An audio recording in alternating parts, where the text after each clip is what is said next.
probably Ilchong will welcome you again to this session in a couple of seconds, but first, already welcome to the SDPI for SSE session today as part of the GCEF Global Virtual Forum. And today we are going to talk a bit about the SDPI project, which is a 4-year research project by UNRISD. So Ilchong, Yi will give a short introduction to that. Then Peter Utting, who's with us already, will discuss indicators and targets for transformative change, followed by a presentation by Margie Mendel on the limitations and opportunities of existing SSE indicators. And then Sonja Novkovic will talk about implications of selected SDPI indicators for SSEOEs, and all at the very end there will be a very short presentation on the next steps of the SDPI, especially the pilot testing. Welcome everyone who's joining the session right now, already sharing your thoughts and in the chat. Please keep doing so. We have several people of our project team at the session, so if you have questions, please either save them for the Q&A sessions that will happen after the presentation by Peter Utting, as well as after the presentation by Sonja Novkovic, as well at the very end there will be a longer discussion on the whole project and the various elements that have been presented and discussed at that point. Okay, Ilchong is just texting me that they have a power cut. Power cut. Yes. Where is he? He's in France. He's in France. Yes. Okay.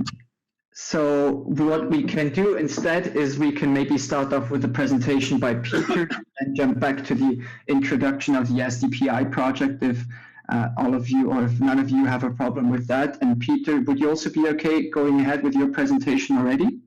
Yeah, sure. Okay, let me, so I switch to shared screen. Yes, I will quickly stop sharing and then you can go ahead. And please excuse everyone, this was really unpredicted, that exactly 5:30 Geneva time, the power would cut in Ilchong's home, but sometimes this just what happens.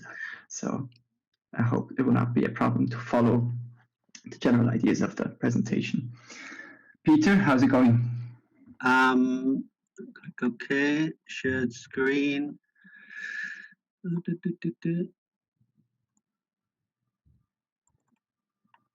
Very good.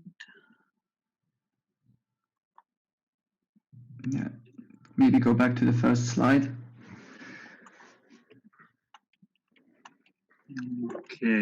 Okay, are we good? Everyone's connected and except Ilchong? Well, greetings from Nicaragua. I had warned Ilchong and Sam that the power outage was likely to occur here in Nicaragua, not in France. So for the time being in Nicaragua, we're still good. So I'll be talking about, the title is Indicators and Targets for Transformative Change, it's about measurement, disclosure, and reporting related to the social performance of organizations. Now, this work emerges from really over 20 years or more than 20 years of work we were doing at UNRISD on both corporate social responsibility and social and solidarity economy. But my particular part in this whole project has been related pretty much to the for-profit sector. So I'm sort of the odd person out on this panel and probably the odd person out in the entire conference, because I'll be focusing more on the for-profit sector and particularly large corporations, transnational corporations. But later on in the presentation, I'll bring out sort of what I think are the implications for SSE that emerge from the research I've been doing with Kelly O'Neill on measurement, disclosure, and reporting related to sustainability performance of corporations. Now, the initial concern was that so much has been done over 30 years in developing standards for companies to report on how they're doing in relation to social and sustainable development. But reading those reports, one is left none the wiser as to how really an organization is doing in relation to sustainable development, and what we call in this project transformative change. Now, the term transformative change is being used by just about everyone, not least in the aftermath, in the follow-up to the Sustainable Development Goals of the UN, which talked about the transformational vision of the 2030 Agenda. But often when people use the term transformative, it's not really clear what the real meaning is. So we've defined it quite specifically in terms of change that addresses the structural dimensions that reproduce unsustainable development. And not only structural change, but it's also change that in a sense is a journey towards thresholds and benchmarks, if you want an end goal that characterizes conditions which we associate with sustainable development. So as I said, my focus is on the for-profit sector, but I'll bring out some of the implications later for SSE. Now, there's a lot of concern out there about what's happened with sustainability reporting, and there are a lot of innovations and reforms underway to try and improve it. Now, two of the major issues which have been focused on are the issues of the reporting burden, the overload that, on what organizations are expected to report on, and the lack of standardization or harmonization. So these were aspects that have been particularly taken up by UNCTAD, and we've sort of piggybacked on the work of UNCTAD, and later Sam or Il Chong, I think, will explain how that work on standardization has been factored into our project.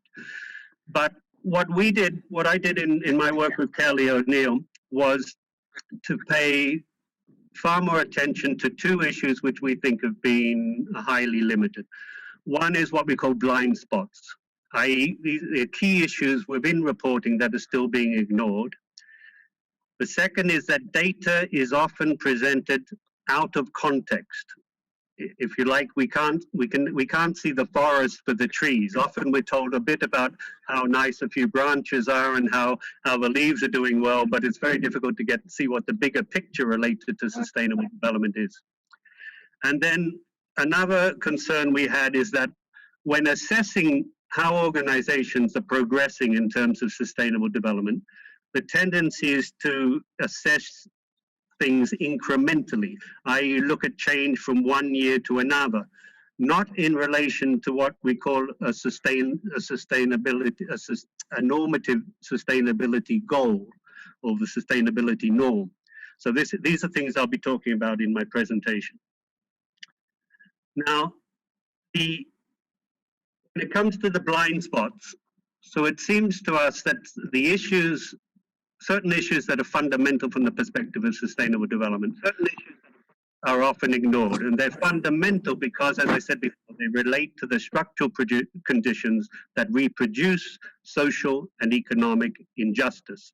So we focused in particular on aspects of inequality, aspects of what we can call distributive justice in related to income and wealth distribution, and particularly the problem of skewed power relations. Power relations is a fundamental blind spot, we believe, within sustainability reporting.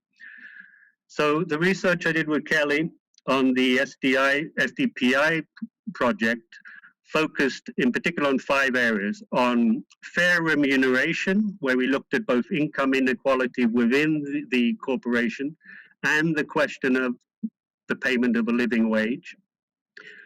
Another was gender equality within the workplace, where we focus on pay and issues of promotion, but also support for caregiving. And I'll go into this in some detail later on. The third was corporate taxation. And then, so those first 3 are related particularly to issues of distributive justice. And then 4 and 5 are related more to the question of power relations. 1 focusing on labor rights of collective bargaining and freedom of association. And the final one on corporate political influence. How do corporations exert influence on public policy, on the political sphere, etc. So the sorts of concerns we have related to these structural issues, you'll see in the lower left this is the share of tax havens that are accounted for in corporate profits in the US. So how profit shifting to tax havens has increased dramatically in this particular graph from the 1980s to the present day. The second, on the right, we have issues to do with income inequality within corporations. This is measured by the CEO, the chief executive officer to worker compensation, remuneration pay ratio, which has escalated sharply, again, particularly since the 1980s, 1990s. Another on related blind spots related to power relations. On the left, we had the decline in union membership rates in the United States, which depicted on the red line, which correlates with the decline in the middle class share of aggregate income. And then on the right, we have these referring to the trends in corporate political spending versus labor spending. So corporate political action committee spending is going up, but labor PACs are going down. So when it comes to assessing progress, as I said before, we have to assess progress in relation to an end goal that we believe reflects conditions associated with sustainable development. So what tends to happen now is that the bar for assessing progress is set very low. So very often the tendency is to report how wages within a corporation are doing in relation to the minimum wage, not in relation to the living wage. We see companies disclosing information on the CEO employee pay ratio, but no efforts to actually reduce it. We see commonly accepted the fact that there should be equal pay for people doing similar work or equal work, but they don't measure the gender pay gap, what's called the unadjusted gender pay gap, which is the average remuneration of women as the percentage of that of men. Maternity leave tends to be the focus of attention, not support for caregiving throughout the life cycle. So the constraints on women participating in the labor force don't just have to do with pre and postnatal care or adoption. They have to do with care responsibilities they have throughout the teenage years or preteen years, for elderly people, for disabilities, etc. On taxes paid, companies tend to report the amount they paid, which can sound quite impressive, several million here or there. They don't measure the tax gap, i.e. the difference between the effective rate they're paying and the statutory rate, or they don't provide information on profit shifting to tax havens. On working conditions, the tendency is to focus very much on occupational health and safety, not on labor rights. And in corporate political spending, data is increasingly provided when it comes to political campaign contributions, but not spending on lobbying. So in the SDI project, we've insisted a lot on the importance of presenting data in context. At the moment, we say data tends to be decontextualized. So I'll spend a bit of time on this because it's important to understand this concept. And I'll give some examples. So if we compare, so in these examples, I'll be comparing, say, conventional disclosure with what we call sustainability disclosure. That is in context. So conventional disclosure, we're likely to see that a company reduced its carbon emissions per unit of revenue or per unit of output by 5%, say between 2015 and 2020. What we're interested in if we're applying sustainability norms and contextualized data is to see that also the information that probably isn't there. The company reduced its level of emissions. It may have reduced its levels of emissions intensity, but its absolute levels of emissions increased by 10% because its growth in manufacturing output was 20%. So absolute emissions, which is what ultimately is important for preventing global warming, continue to increase, but they provide data on relative emissions intensity, which decreases. So by failing to look at the absolute picture, we don't see what the real picture is as regards emissions. Also, company may have good data related to resource intensity, but it has failed to align with the science-based climate change mitigation targets. In relation to fair remuneration, in conventional disclosure, we may be told that the company met its target of ensuring that all entry-level employees have earn above the minimum wage. Obviously, this is positive, but while the company achieved its fair remuneration target of meeting the minimum wage, average workers' wages were still 30% below the living wage. The CEO worker pay gap had increased from 100 to 1 to 300 to 1 over the last 10 years. And the unadjusted gender pay gap, which I explained before, was still over 20%. So these are the things we think that sustainability reporting needs to assess. On gender equality, under conventional disclosure, the company met its target of equal pay for equal work. The same company also achieved 50% representation of women. Sounds good. Under sustainability disclosure, what we want to know is that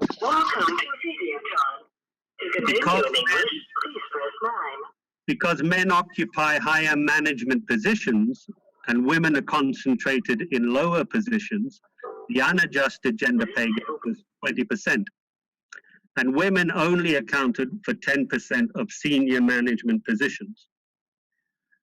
In relation to labor rights, the company reports that 70% of it provides a company-wide figure, average. 70% of employees were covered by collective bargaining agreements. Sounds good. Now, while significant, over 5 years, and this is what we would want to see from sustainability disclosure, over 5 years, this had declined from 85 to 70%.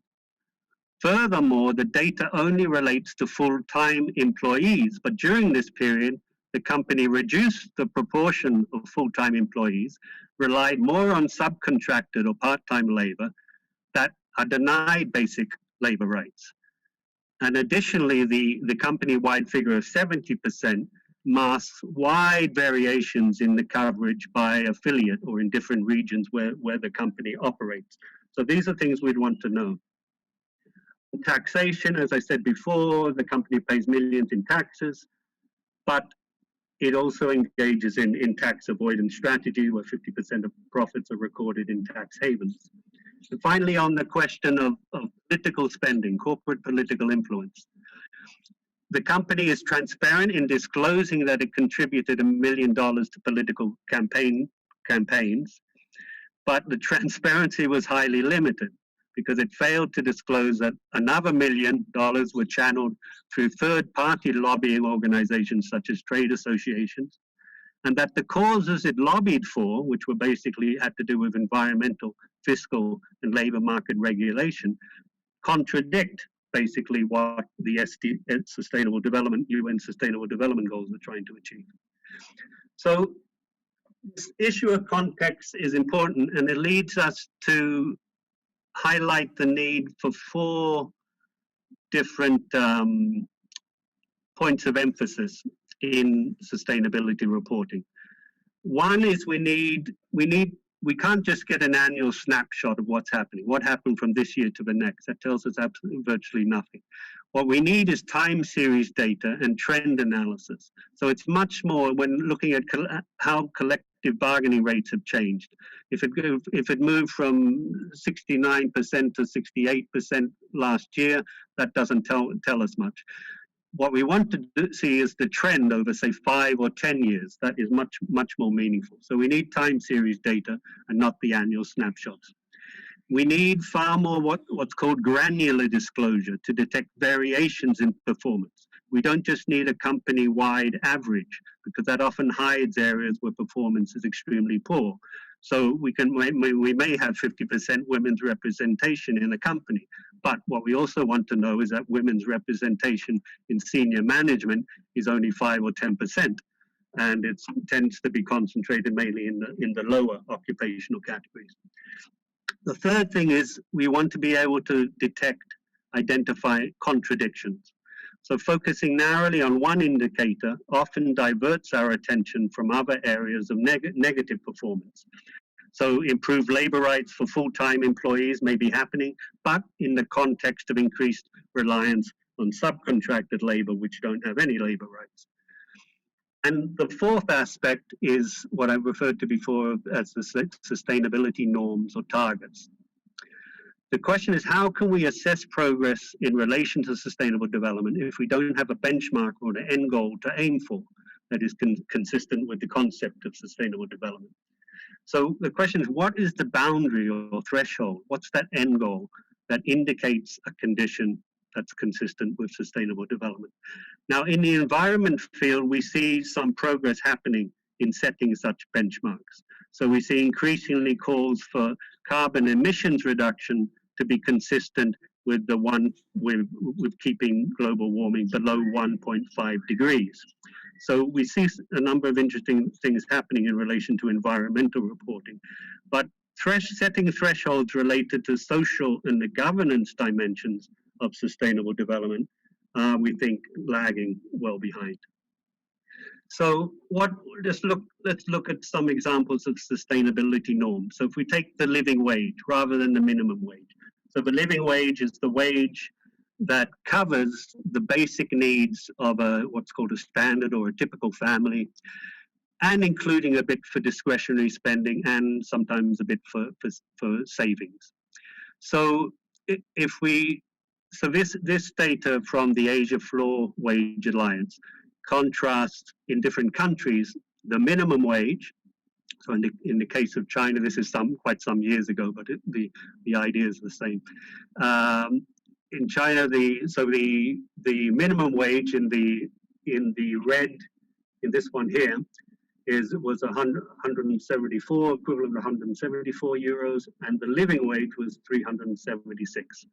So we can see that difference. This is work by the Wage Indicator Foundation, and this is comparing the minimum wage, the living wage, and the actual wages of low. Let me see if we get this. So minimum wage in the gold column, living wage for families, for standard typical families in the light blue, and these are the actual wages of low-skilled, medium-skilled, and high-skilled workers. So this is contrasting wages in Mexico and Germany. What's important here isn't the difference between Mexico and Germany. Obviously, there are going to be huge wage differences.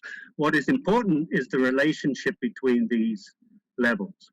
So what we see in the case of Mexico is that the low-skilled worker here in number 5 is earning just fractionally above the minimum wage in the gold. But both the minimum wage and what the low-skilled worker are earning are well below the living wage for a family. If we contrast that with Germany, we see that roughly the minimum wage, the living wage for families, and the wages of low-skilled workers are more or less the same, with low-skilled workers actually earning slightly above the living wage. And obviously, medium-skilled and high-skilled workers earning way above the living wage. So it's that relationship which is important, and the same can be done for any organization. In relation to gender inequality within the workplace, so what we've been looking at is disadvantage within the career structure, where you have to look at gender balance by different occupational categories at entry level, junior management, senior management, the chief executive officers, etc. Here the norm, we set the norm, sustainability norm at parity throughout the different occupational categories, not just for the company as a whole. The in relation to disadvantage in pay, the gender pay gap, again, the norm would be parity, zero pay gap.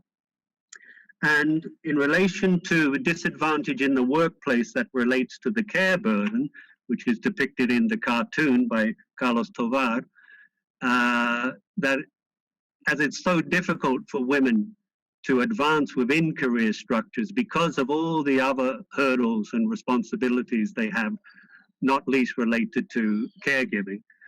Here, rather than a sort of quantified, viable norm, we would have qualitative disclosure related to how, ideally public policy, but also how corporations are providing multiple forms of support for women and caregiving responsibilities throughout the life cycle. And of course, not just for women, for parents, men and women.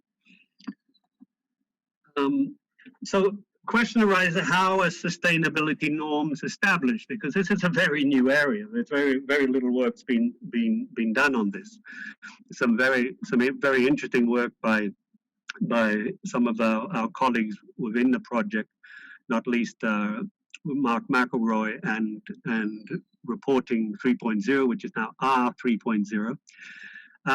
But what we propose is that there be set up a group led by UN agencies to really look into this whole question of context-based reporting and setting sustainability norms. But the problem is this, you see, obviously my views or anyone's views on what's fair or sustainable may be very different from another's, okay? So there needs to be some level of consensus. Now, in some cases, we already see that consensus exists. So the idea of equal pay for equal work is very widely accepted. Zero bribery is a very widely accepted norm. Some norms are emerging or recent. So science-based targets to reduce carbon emissions, to prevent global warming above 1.52 degrees centigrade is a recent norm that's been set. Some are emerging, so there's increasing talk now about the living wage, and companies are paying a bit more attention to reporting on the living wage. Much more attention now to gender representation targets, particularly in senior management and the boardroom. Some norms are pending, so we're seeing now the issue of inequality, extreme income inequality within corporations, as measured by the CEO employee or CEO worker pay ratio. That is now coming onto the agenda. But what's not looked at is how to reduce, what would a fair CEO worker pay ratio look like? What should we be aiming for? So in the absence of well-established norms, what we did in the research was start to take a number of reference points. So, and there were several, this we did not on a hugely systematic basis, but I think more as an approach to show that this is a sort of work that needs to be done by sort of the type of entity we recommended.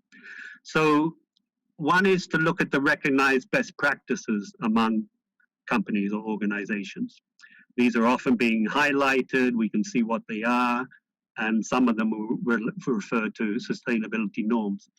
Other approaches to look at models of capitalism, say the Nordic countries, or models of enterprise, like co-ops or SSE organizations, which are generally considered fairer. So what would the pay ratios, for example, be within those sorts of organizations? We can look at recent periods in history that were considered fairer, like the 60s or 70s when it comes to income distribution or labor rights. We can look at benchmarks or standards set by rating organizations to rank or rate companies in terms of good sustainability performance. Some of those refer to sustainability norms. And we can look at public policy or public policy proposals that also include norms in regulations, etc. So just to wind up now, and so really with this project, just to recap, what we did was to try and emphasize the importance of what we call our transformative indicators to measure performance related to structural dimensions of sustainable development. notably in relation to the fair distribution of resources. So we have fair distribution within the organization, which, for example, the pay ratio between high and low paid employees. We have the gender pay gap, we have the payment of a living wage. We have fair distribution, if you will, vis-a-vis society, say through corporate taxation. Is the amount corporations are paying in tax fair from a societal point of view? And we have the question of equitable social and power relations, including responsibility for caregiving, which impacts gender equality in the workplace, workers' empowerment through labor rights, and corporate political influence. So I think in looking at the big picture here, the implications for SSE are this. If structural aspects linked to economic growth and accumulation, linked to the concentration of market power, linked to forms of domination and hierarchy, if these things heavily condition the possibility of progress towards sustainable development, then a key objective or challenge related to SSE is to demonstrate how alternative forms of economic organization facilitate progress through very different modes of organization, exchange, and democratic governance. And these will involve alternative forms of income and asset distribution, gender, and power relations. Now, it seems that it is these attributes of SSE that are often ignored when SSE organizations are called upon to report on their performance. And these are issues which Margie and Sonia will be taking up. So thank you very much. A lot of this this work is now being published, the research I've been doing with Kelly O'Neill, in a large report called Accounting for Sustainability, What Can or Should Corporations Be Doing? The overview, extended overview, about 30 pages, has already been published and is available on that link. And the full report is due out in 2020. And there have also been, I think, about 4 policy briefs on different issues. Thank you very much. Thank you, Peter. Thank you very much for your excellent presentation, and my apologies to all the participants because there was a power cut when I was about to start my opening remarks. So I'm Il Chang-Yi, Senior Research Coordinator at UNRISD. Would have been moderated at the beginning of this session, but now I'm back. I will moderate this session from now. And initially, I wanted to talk about something about our institute because there must be people who are not very much familiar with the United Nations Research Institute for Social Development, or UNRISD. So I will put my, how can I share? I'll share screen and yeah, sure.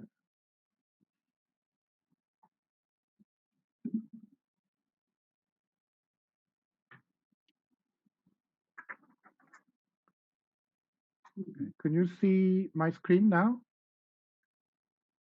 No? Yes. Yes. Okay. So please go to presentation mode before, however. Okay, so okay, so let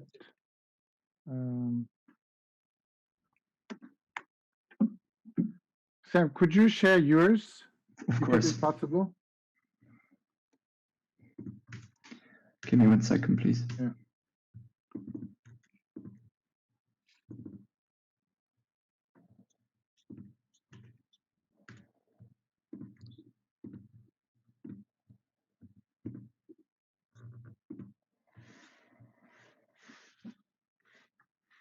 Is it working now? No? Yes. Everybody should now see your slides. Okay. So I cannot see myself though. Okay, so I can see that. Okay.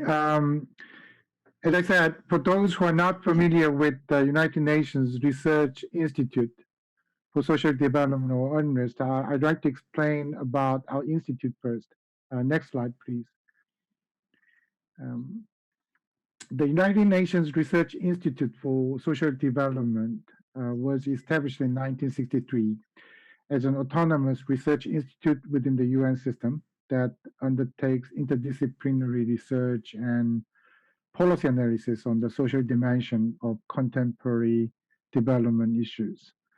Since 1963, it has conducted researches on various issues relevant to social development that are pertinent to the work of the United Nations Secretariat, regional commissions, specialized agencies, national institutions, and non-governmental organizations. Next slide, please. As Peter explained, today's session is about how to measure progress towards the SDGs. I think many of you working on social and solidarity economy at least once must have raised the kind of question like, is that SSE organization or enterprise really doing well? Or how good is that SSE organization in terms of its contribution to sustainable development?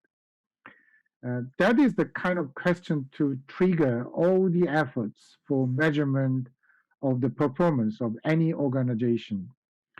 UNRWA's research team on Sustainable Development Performance Indicators, or SDPI project, also started with this simple question. Next slide, please. The objectives of the project, this SDPI project, was first to assess the adequacy of existing methods and systems for measuring the contribution of enterprises to achieving the Sustainable Development Goals. Secondly, we aim to expand the scope of sustainability measurement, disclosure, and reporting beyond for-profit enterprises to encompass enterprises and organizations that make up the social and solidarity economy. Thirdly, we aim to identify data points and indicators related to SSE that may inform conventional approaches to sustainability measurement associated with for-profit enterprises as well. And finally, we aim to identify and test a set of sustainable development performance indicators that can address the 21st century challenges which Peter touched upon in his presentation. UNRWA's SSE and external experts and collaborators like we have today, Peter, Margie, Sonia, started reviewing the existing principles, methods, and indicators to measure the impacts and values created by economic entities for both SSE organizations and enterprises and for-profit enterprises. And we have examined them to identify potentials and limits.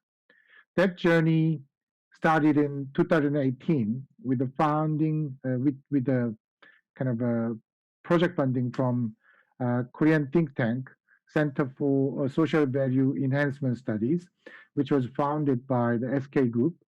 And it has been a long journey full of tough but exciting challenges. And now we have our own methodologies and indicators, which we think can address those limits and maximize the potential of the existing methodologies and indicators.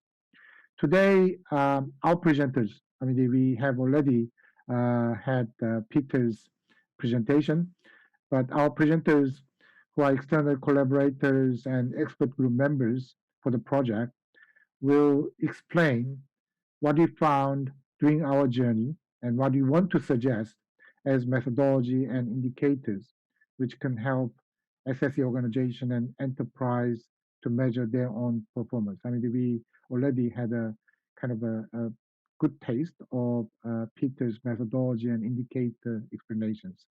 So next slide, please.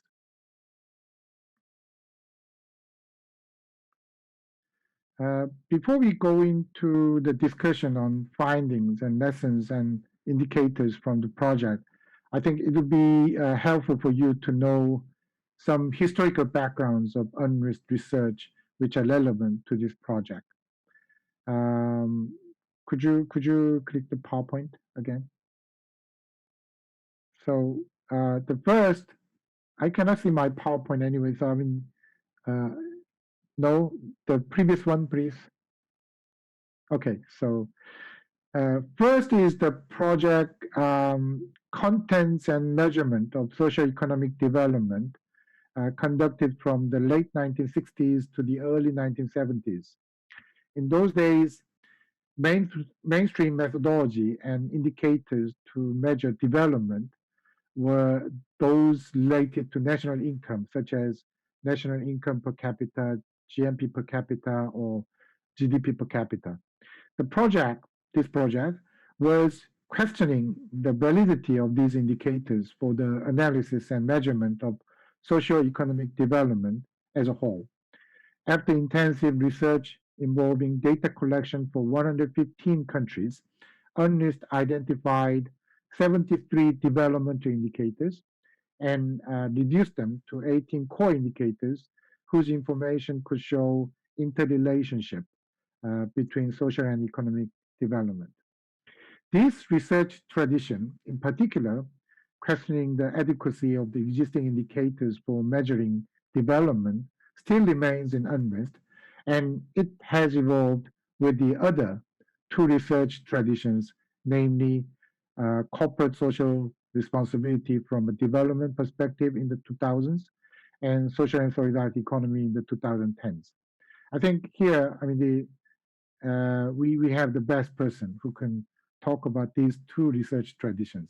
It is Peter Wutting, who just presented his issues about methodologies and indicators, because he was UNRISD deputy director and in charge of these two research projects. So, Peter, could you explain about how UNRISD started paying attention to these two research projects, like CSR and SSE, and what were the findings and lessons relevant to our SDPI project? Could you come in, Peter?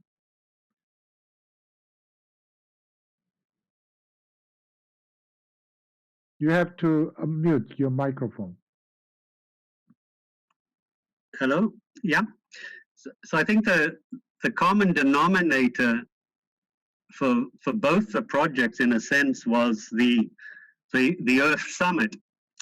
So the corporate social responsibility program emerged around the Earth Summit was in 1992. Right? Now, at that time at UNRISD, we were doing a lot of work on environmental responsibility related to NGOs, related to communities, related to government states. And then the Earth Summit came along, where one of the big issues was corporate environmental responsibility.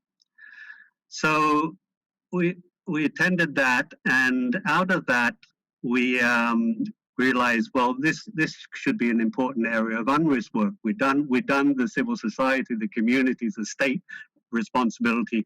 So we started to look at corporate environmental responsibility in relation to the private sector, transnational corporations in particular. Now, there was a lot of concern at that time that the new buzzwords, the new discourse on corporate social responsibility was, the word they used was greenwash back then. Misinformation provided by corporations to give the image that they were doing great things on the environmental front. So there was a lot of concern about it. There was a lot of concern about what was called corporate self-regulation. So transnational corporations were all starting to develop their own codes of conduct. So what we did was to take a sort of a good hard look at, again, a sort of the potential and limits of corporate social responsibility, and under what conditions, political, institutional, economic, etc., under what conditions might corporations actually take this seriously. Now, this coincided, so a year or two later, this coincided with the rise of what they call multi-stakeholder standard setting initiatives, multi-stakeholder initiatives. And So in 1993, we had the formation of the World Forest Stewardship, the Forest Stewardship Council. We had the Marine Stewardship Council, came along a bit later. In 95, I think it was, we had the ISO 14001 standards for environmental disclosure. In 97, the Global Reporting Initiative was formed. And so what we started to do is take a look at how effective were all these new standard setting initiatives, and again, under what conditions could they work. So and then what happened in 20 years later, we had Rio Plus 20, the 20-year follow-up to the Earth Summit. And again, I attended that. And by that time, I had developed, basically because of my own long time I'd spent in Nicaragua, or I still am, I developed a close interest in social solidarity, economy, and cooperatives, but hadn't actually worked on that whilst at UNRIST. So I was always interested in the topic. And at the Rio Plus 20, there were multiple forums happening there. So there was the official venue, Intergovernmental Summit. There was the People's Forum, the vast, huge civil society meeting. When I attended there, it was obvious that SSE was being mentioned a lot at the People's Forum. There was a scientific conference, the Innovation Technology. It was also being mentioned there. And in a number of the side events organized at the official venue, there were one in particular organized by the Rencontre Mont Blanc. The main topic was SSE. Where SSE wasn't discussed was in the official intergovernmental summit, or in the outcome document that came out of that. Co-ops get a mention. I think SMEs, small medium-sized enterprise, get a mention, but SSE didn't. So talking with a few other UN colleagues there, I said, well, we should see how we can raise the profile of SSE within the mainstream UN system. So when I went back to Geneva, we said about trying to do this. The problem is how you do that in a small institute like UNRISD, which has no money. So what you end up doing is launching a global call for papers, which doesn't cost any money. And the response was overwhelming, as we got about 500 very detailed proposals in. And out of that, we organized the first major conference, UN conference, which we co-hosted with the ILO and UN NGLS in May of 2013. And then out of that came the idea of setting up the United Nations Task Force on Social and Solidarity Economy.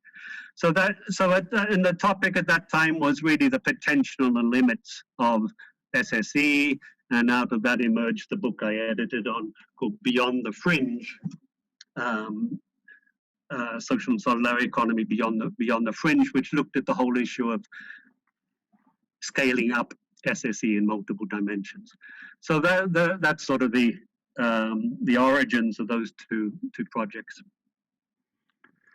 Thank you, Peter. I mean, those three elements, especially those two elements Peter were in charge of in terms of research coordinator, research coordination, like a CSR and SSE, became the basis of this project on SDPI, Sustainable Development Performance Indicators. So now you have a background of this project and this project's methodology and some indicators. We are going to have a brief Q&A before we have a 10 minutes break. I mean, after 10 minutes break, we're going to have presentations by Maji Mendel and Sonia Novkovic. And finally, we're going to have presentation on pilot testing by Samuel Brueli-Sauer. But before we have a break, we can have a kind of very brief Q&A in which you can raise questions and comments on the presentation of Peter and me. If you have any questions, please look for raise hand button in your Zoom, and you just click the button and I will notify that you raised the hand and I will give you the floor.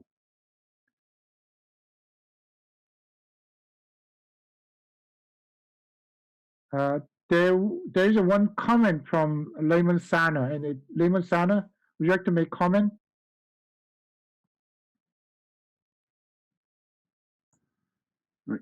Hi, Chung. Hi to everybody. Now, it was just basically saying what Peter was summarizing. I think it's eye-opening and very important for everybody working on the SSE to see this in the historical perspective. So I would very much appreciate to see this again, to read it again. And I just heard from Sam, this will be, I think, recorded and maybe put on a piece of paper. Thank you very much. That was my comment. Thank you. Thanks. And we have one question from Natalia Lara. Natalia, would you like to intervene?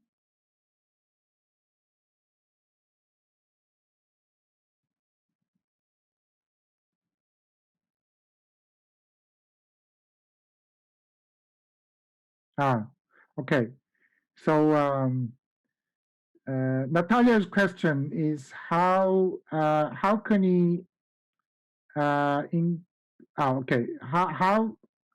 can he include transformative indicators in the budget line of countries gross domestic product? I cannot clearly get the meaning of this question, but I think it would be good for Natalia to explain a little bit about her question later. And we have, all right, Natalia. Sorry, my internet is going wrong. Okay. Hi, I'm Natalia. I'm from Mexico. Yeah. And I was only asking, like, if there like a standard for how governments need to invest to the GDP, or to the these indicators of transformation, if they're like a suggestion for governments, so they could start having these indicators to be like more in an operative way. I don't know if I'm clear with my Yeah. explanation. Sorry, my English is not so good. No, it's okay. I think Peter got the question right. And we have a question from Yvonne. Yvonne?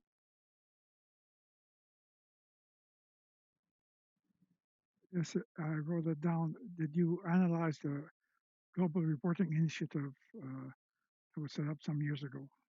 Yeah, I think it will be explained, but we did a thorough review of GRI, and we found that they suggested methodology of context-based sustainability, but they did not develop context-based indicators. So that is one of the kind of improvement and contribution of this project to existing indicators. Okay, so if there's no further question, maybe I can go back to Peter.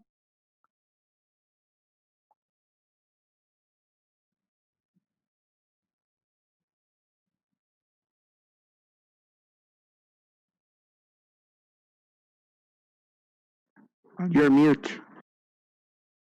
You have to unmute your microphone, Peter. Sorry, in relation to Raymond Sana's question, and hello Raymond, hope you're well.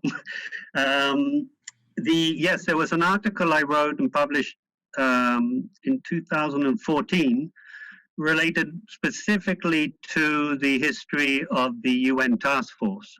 So, and that was published in the 2014 reader of the ILO's SSE Academy, which is on their Collective Brain website. And it's also available on the task force, UN task force website under publication. So it's called Raising the Visibility of SSE in the UN System. But if I remember rightly, it doesn't go into great detail about the origin of the CSR work. To Natalia, the only thing I can say that I think relates to your question is what we're seeing now in a number of countries. The UK and the US are quite prominent examples where governments have introduced regulation or laws which oblige companies to report certain things. So in the US now, all corporations over a certain size, publicly traded corporations, have to report on their CEO employee wage gap, remuneration gap. And in the UK and several other countries, but I think in the UK it seems to be more developed, they now have to report on the gender pay gap. But these relate to disclosure only.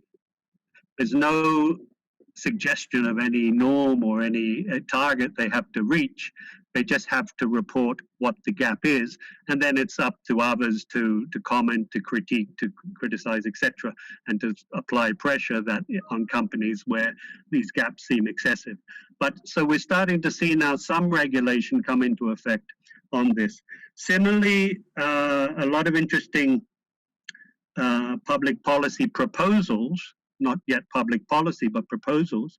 For example, Elizabeth Warren's had a proposal in her electoral platform that companies that are providing a certain amount in lobbying over a certain limit will incur a surcharge, a tax on that spending. Similarly, there's one initiative, public policy proposal in Quebec to think about a fair pay ratio in terms of a 30-to-1 norm. So this obviously contrasts greatly with what we're seeing in the US and other countries where it can reach well over 300-to-1 now. So those sorts of linkages, I think, with public policy and regulation are starting to emerge, but they're mainly for just disclosure only. Yvonne, if you're referring to our past work on the Global Reporting Initiative, what we have there was a chapter, it was a book I edited called Business Regulation and Non-State Actors, Whose Standards and Whose Development, with Darrell Reed and Anya Mukherjee-Reed. And there was a chapter in there, very interesting chapter on the GRI by David Levy and Helena Brown. Thank you very much. And we have another question from Valerie Bizier. Miss Bizier? Hi, Valerie Bizier from FAO. Yep. I have a question. Related the difference between your set of indicator and the UNCTAD guidance on core indicator for entity reporting on the contribution towards the SDG. How the two sets complement each other, or are they aligning?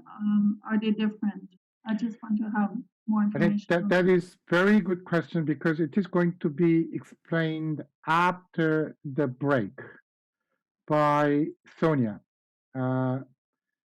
I can say that it is similar and different, but you will find the truth after the break. So we will have a break.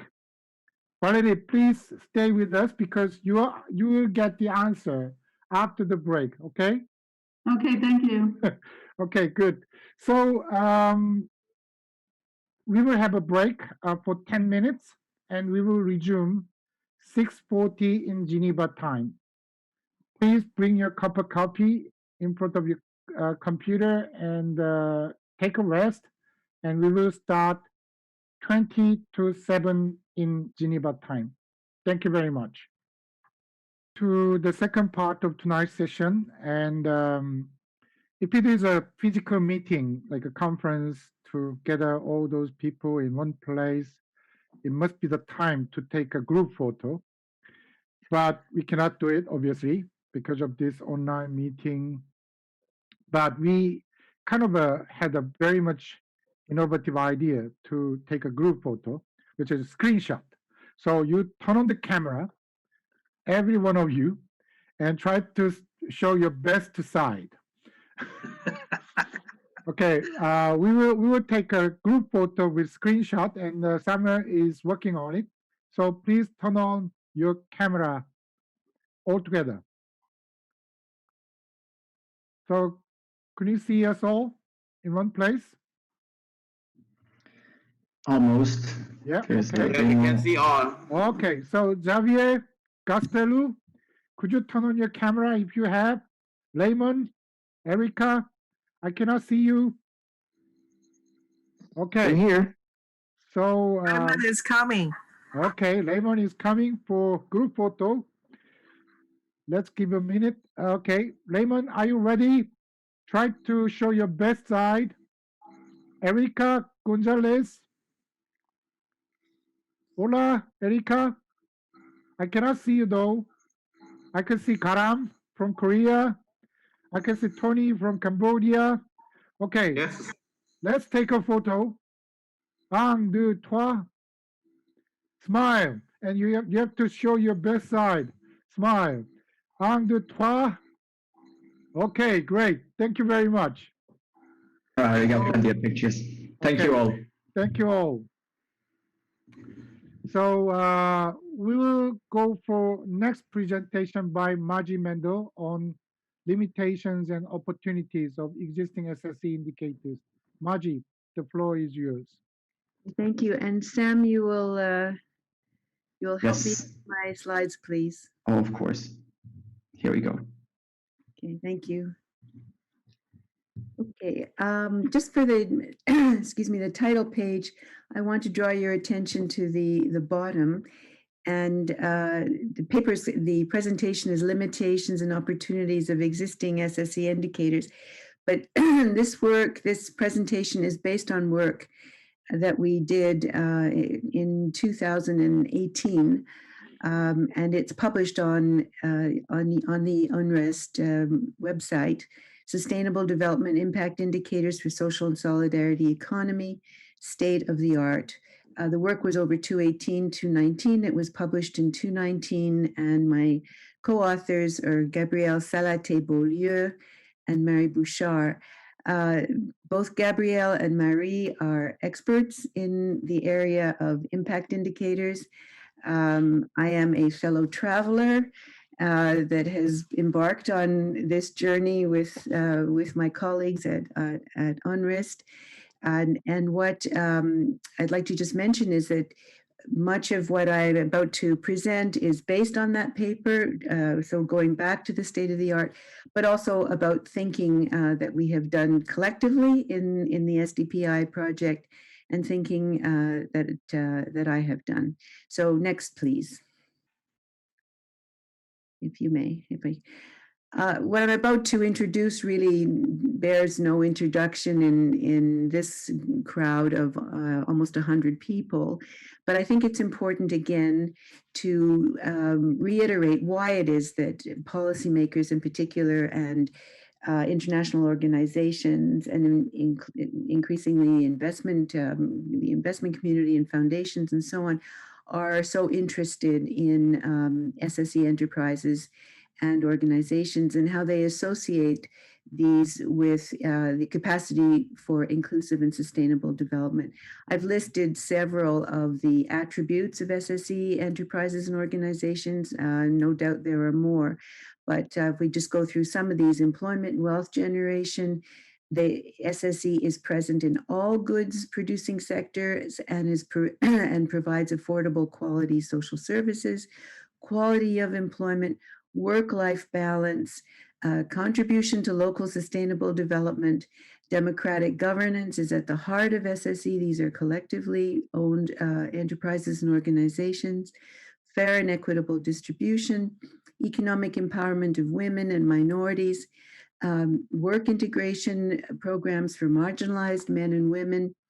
And SSE is also an aspirational goal, and it has been all along. It has been an aspirational goal to live and work differently, and this is particularly relevant today for young people that are choosing the SSE to organize economic life.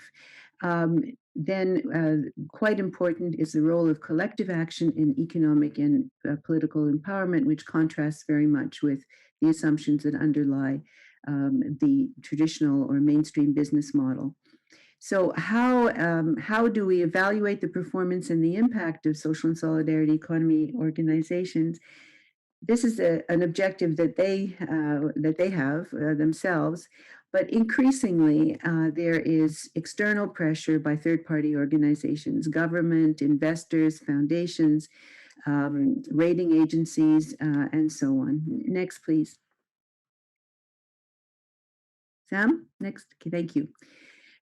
So what the inherent values, and Peter mentioned this, the inherent values of the, excuse me, Sam, how do I get rid of the pictures on the side so that because I'm missing part of the presentation, the text, is there a way to do that? Yes, when there's on the, like above those pictures, there's 4 little symbols. If you click on the one that is all to the left of that little line, yeah, it's just okay.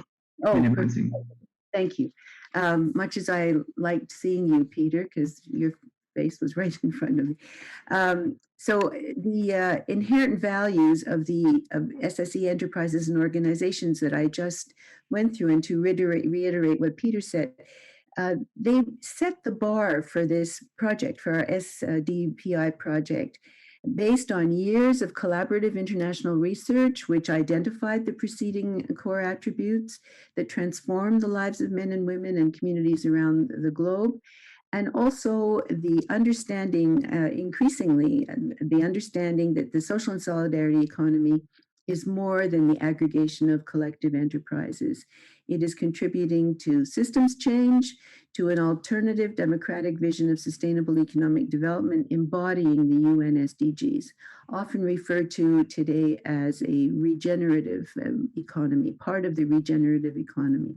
So the questions that we set out at the outset of the SDPI project was, do the values and objectives that are embedded in these organizations identify the transformative indicators that we wished to construct, that were to be applied across the board to private enterprise as well as to collectively owned enterprises.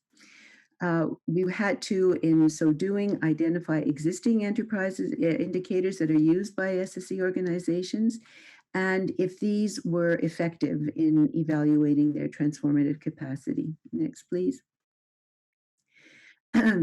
So to continue on how we made the, how this project evolved, Peter and Kelly's work were very important in identifying the blind spots that have really, propelled this project to move forward in its design of transformative indicators. And in order to do that, we tried to compare whether these social and solidarity economy organizations addressed these blind spots. But just, I think what I'd like to do is underscore that we've got two tendencies, at least two tendencies going on at the moment. One is for self-evaluation of social economy enterprises that wish to be able to assess their performance, but because of the pressure, increasing pressure from outside funders, government, foundations, etc., there is pressure to impose homogeneity and uniformity on these organizations. And this is a problem, and I will come back to that later.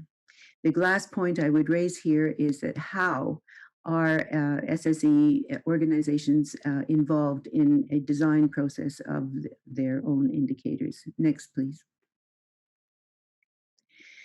So we are looking at the paper when we wrote it, and if we were to update it, we would again underscore the external pressure that is coming from the various funders and those who are interested in better understanding what social impact means.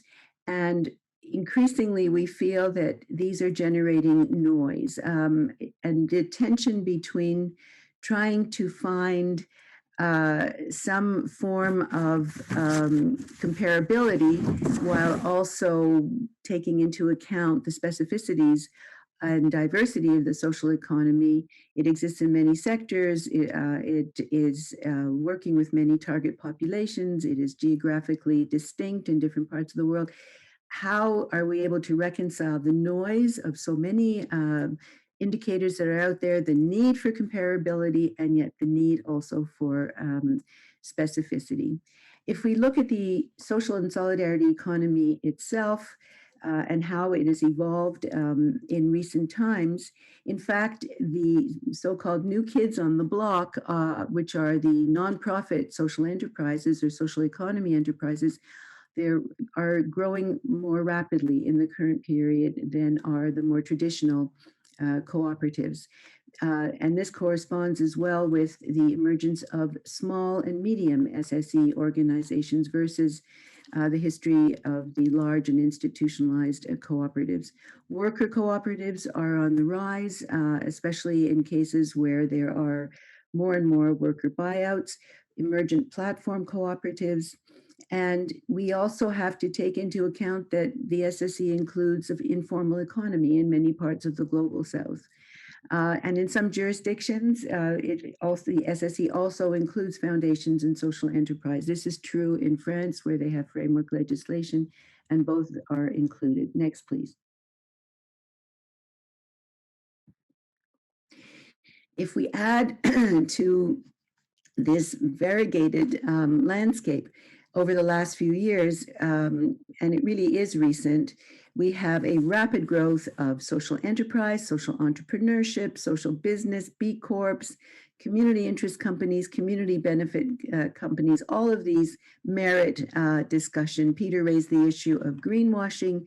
In his presentation, there has been issues raised of social washing in the case of these hybrid enterprises that are emerging in both private and not-for-profit enterprises.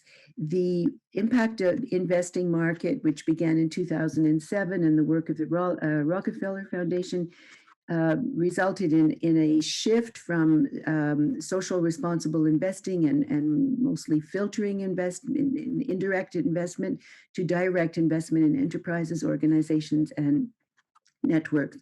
Also, we see the transforming role of foundations that are still primarily donors, but they are engaged increasingly as investors.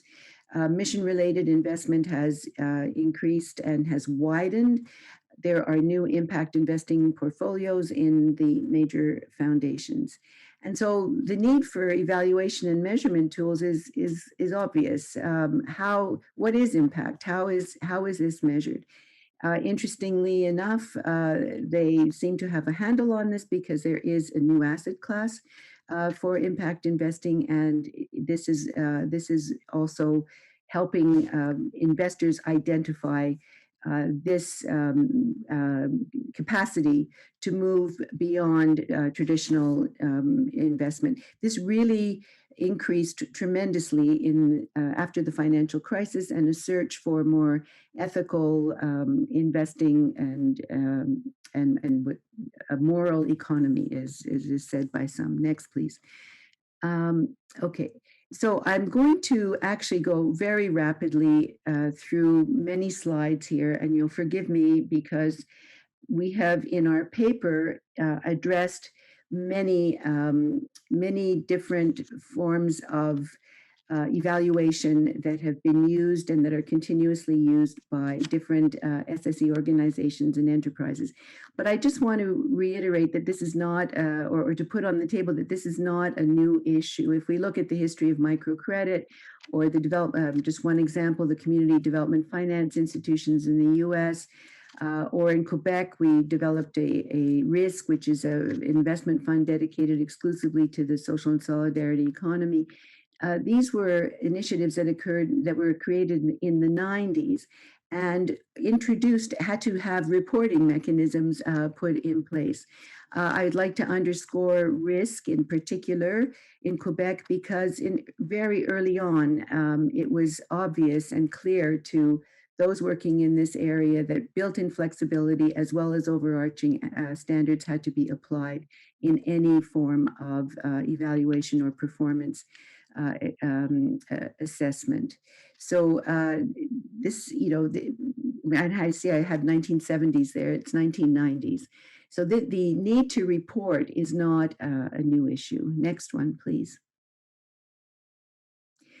So today, is it a burden or is it a challenge? As I mentioned earlier, I am not going to repeat that there is pressure, external pressure, and this is creating a lot of tension. It's putting a lot of stress on social and solidarity economy organizations and enterprises that struggle between this tension, the tension between comparability, uniformity versus customized or a la carte or bespoke indicators. And very often, and I've seen this in my own work because I work closely with different organizations, that these enterprises are forced to misrepresent or to divert or to compromise their complex goals in order to meet the criteria that are set externally, known in the foundation literature as mission drift. Also, very often, external evaluation experts have to be called in, and who bears the cost? These organizations, especially the smaller ones, do not have the resources to be able to carry these assessments out and have to pay for them as well. So the challenge is, how can enterprises and organizations in the social and solidarity economy mobilize and participate in the design of their own tools? Next, please. We've listed, I think we'll move right to the next one in the interest of time. Okay. So in our paper, and as I said here, I'm just going to race through this section. We have not an exhaustive list, but we have a fairly extensive selection of different performance methodologies, performance assessment tools, metrics, and indicators, some of which are listed here: the theory of change, social return on investment, social accounting, reporting, auditing, cooperative performance indicators, utilité sociale, which is evaluation of social utility, which is a French initiative, Sustainable Livelihoods Framework, and I will explain how that has moved from a international development tool to actually being applied to some enterprises in the social and solidarity economy. Add to that the global impact investing networks, IRIS indicators and rating systems that are used by B Labs, and impact management project. Next, please. I refer to a few as moving beyond because they go beyond some of the examples that are in our paper, and I will, if we go to the next one, because we're going to come to each of these in detail. Let's move to the next slide, please. Okay, now I have, in addition to the PowerPoint, and if you don't want to read the 45-page article that we wrote, I do have notes on each of these. You got 5 minutes. Oh my God. Okay, so then you know what? Let's go very quickly. I'm not going to describe each of these. I'm going to go towards the end. Okay, so the first is logic model and theory of change. Next, please, Sam. Social accounting, reporting, and auditing. I'm going to focus on ones which we are using currently. Next one, please. SROI, social return on investment, has been used very widely.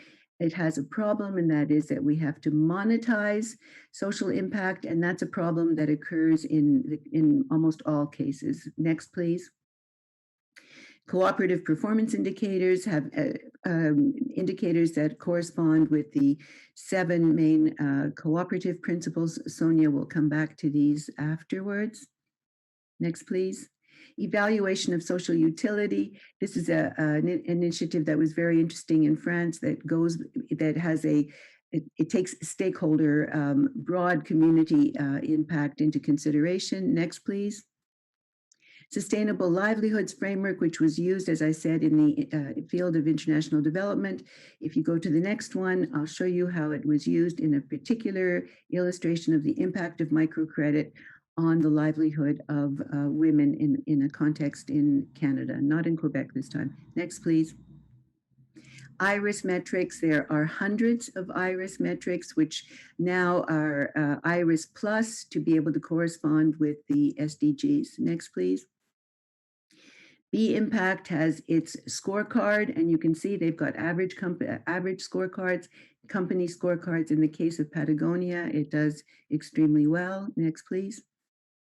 Impact management project is not a measurement tool as such, but it's trying to bring actors together to be able to collaborate in achieving the goals that impact projects strive towards. Next, please. In 2014, and I want to underscore this, that there was a group at the European Commission that evaluated the various forms of, or the various initiatives in impact measurement and indicators. And we can just take that first quote: "One could not devise a rigid set of indicators in a top-down and one-size-fits-all fashion to measure social impact in all cases." I think this is what has to be our guiding principle in this work and in all the work that we're doing. Next, please. I won't, again, this is developed in the paper.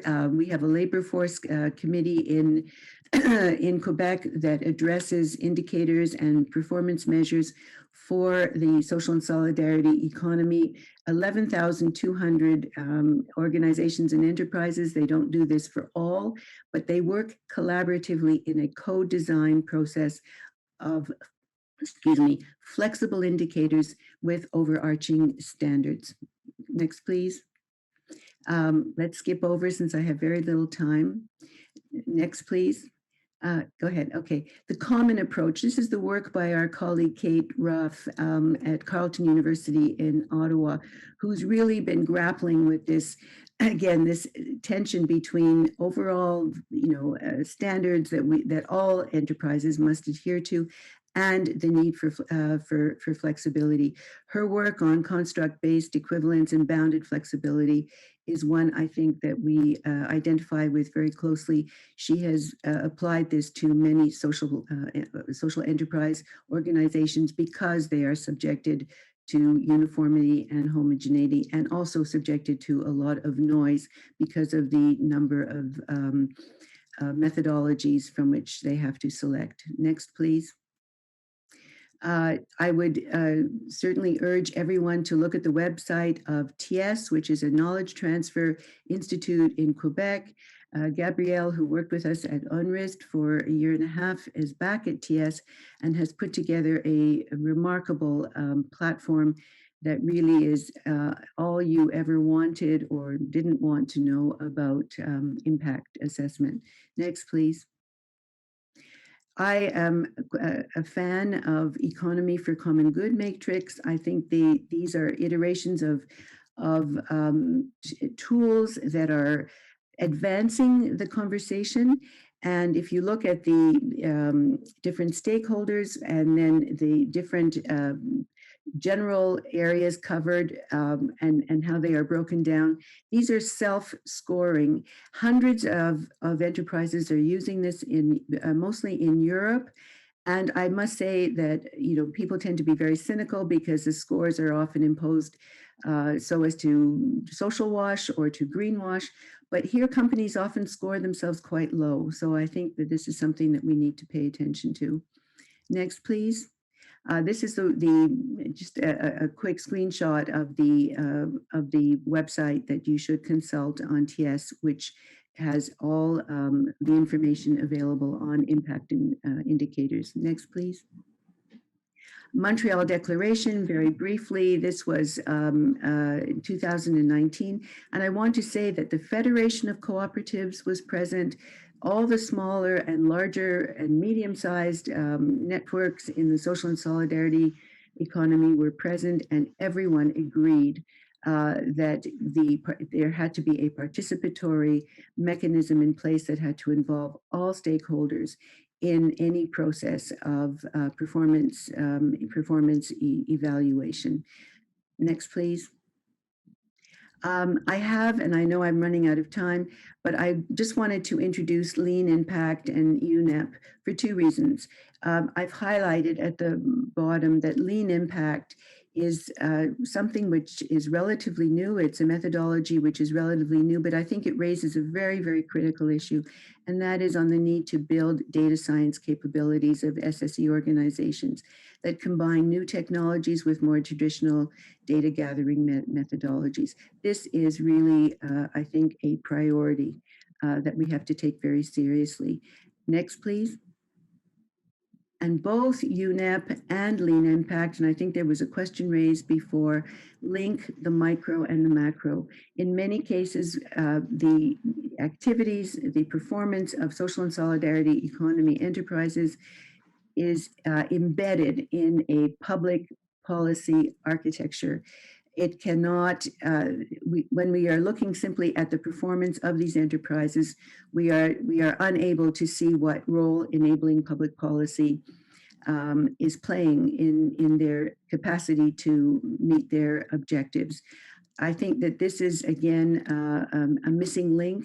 We cannot achieve SDGs in isolation. Somehow the absence of enabling public policy has to be addressed. And the measures they vary from legislation to fiscal measures to subsidies, public investment, procurement, customized policy measures, etc. I'm sure there are others, but I just highlighted here Lean Impact and UNEP, which do make those links, the links between the micro and the ecosystem. Next, please. Margie, could you wrap up? Yes, I think okay. within 1 minute, please. Okay, all right. So let me wrap up just with two punchy quotations. One by John Elkington, who was the the author of the triple line approach, and he says that the triple line approach to account for economic, environmental, and social impact was never intended as an accounting system. Its stated goal was system change, pushing towards the transformation of capitalism. Next, please. Let's go right to the end. Next, please. Keep going. I'd like to also quote Jed Emerson, because these are people who were the architects of impact investing, triple bottom line. And Emerson, in his new book, or latest book, The Purpose of Capital, says, maybe we should shut up and listen to the various and diverse human and non-human communities and history of experience. Maybe we need to create greater space to hear from those whose lives we seek to impact. I know that this is a hard, don't want to end on hard line, but we have a challenge, and that is that we do not wish in any way to impose upon social and solidarity economies and social and solidarity economy enterprises pressure to deviate from what they are doing well. And I think that, as you will hear from Sonia, the way in which we have designed and co-designed our indicators is a step in the right direction, or I certainly hope so. Thank you. Thank you so much, Margie. As you can see, our research has been based on extensive and intensive literature review about existing indicators to identify potentials as well as limits. And now we are going to invite Sonia Novkovic, who will talk about the structure of SDPI indicators and the implications of those indicators for SSC organizations and enterprises based on this intensive and extensive review of existing indicators. Sonia, the floor is yours. Yes, let me just make sure that everything is working as it should. You can see my screen? Yep. Okay. All right.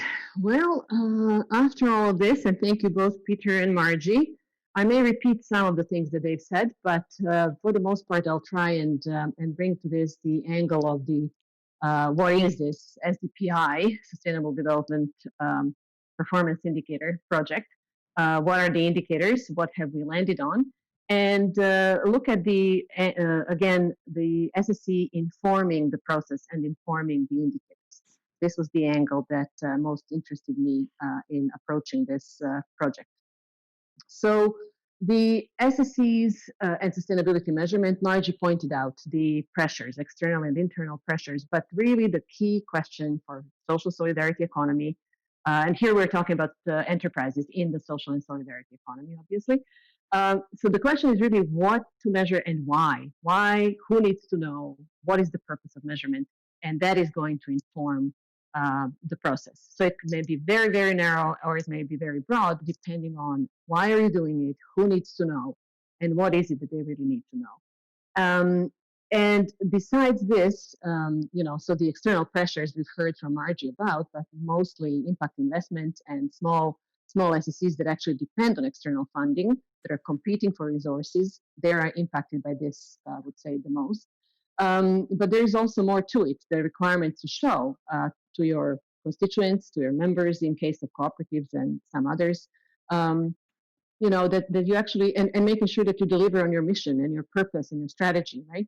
There's also the issue of isomorphism, and especially in large, mature cooperatives, this is the case, where they actually veer off. There's also mission drift, obviously, with mission-driven enterprises, but with co-ops, the isomorphism kind of creeps in through all kinds of professionalizations from the boards, as they grow, as they become big, they professionalize leadership, but they also professionalize management. And there is a lot that, these kinds of indicators that are gearing towards a different purpose, an economy with a different purpose, people-based, that they can use, sorts of indicators they can use to get back on track. And there is, of course, the need for transparency in democratic governance. So these indicators have to be transparent, available, and, as I said, measures that are clearly defined. Why are you doing it, right? That's the first question. And then if we talk about sustainability, the question is, and this project on sustainable development performance indicators, what is sustainability from social solidarity economy perspective? I mean, there is a broad definition of sustainability. We know that. So leaving the planet to the next generation, in a nutshell. But for social solidarity economy enterprises who really are about approaching the economy or creating a different kind of economy, an economy that's built on different principles and that serves a well-being of all, then the question becomes, well, what is sustainable from the SSC perspective? And I believe that the SSC sector or segment of the economy does bring that different perspective. I'm sure most people here would agree. So what needs to be measured then, the question is, to demonstrate the unsustainable practices, both in and outside of this sector, but also those that are transforming the system and that are addressing the root causes of unsustainability. And Peter mentioned this effort in this project. So again, external pressures, we've heard about them from stakeholder capitalism, the businesses declaring that now we're turning into stakeholder concern rather than shareholder concern, from the US Business Roundtable announcement to the Davos Manifesto.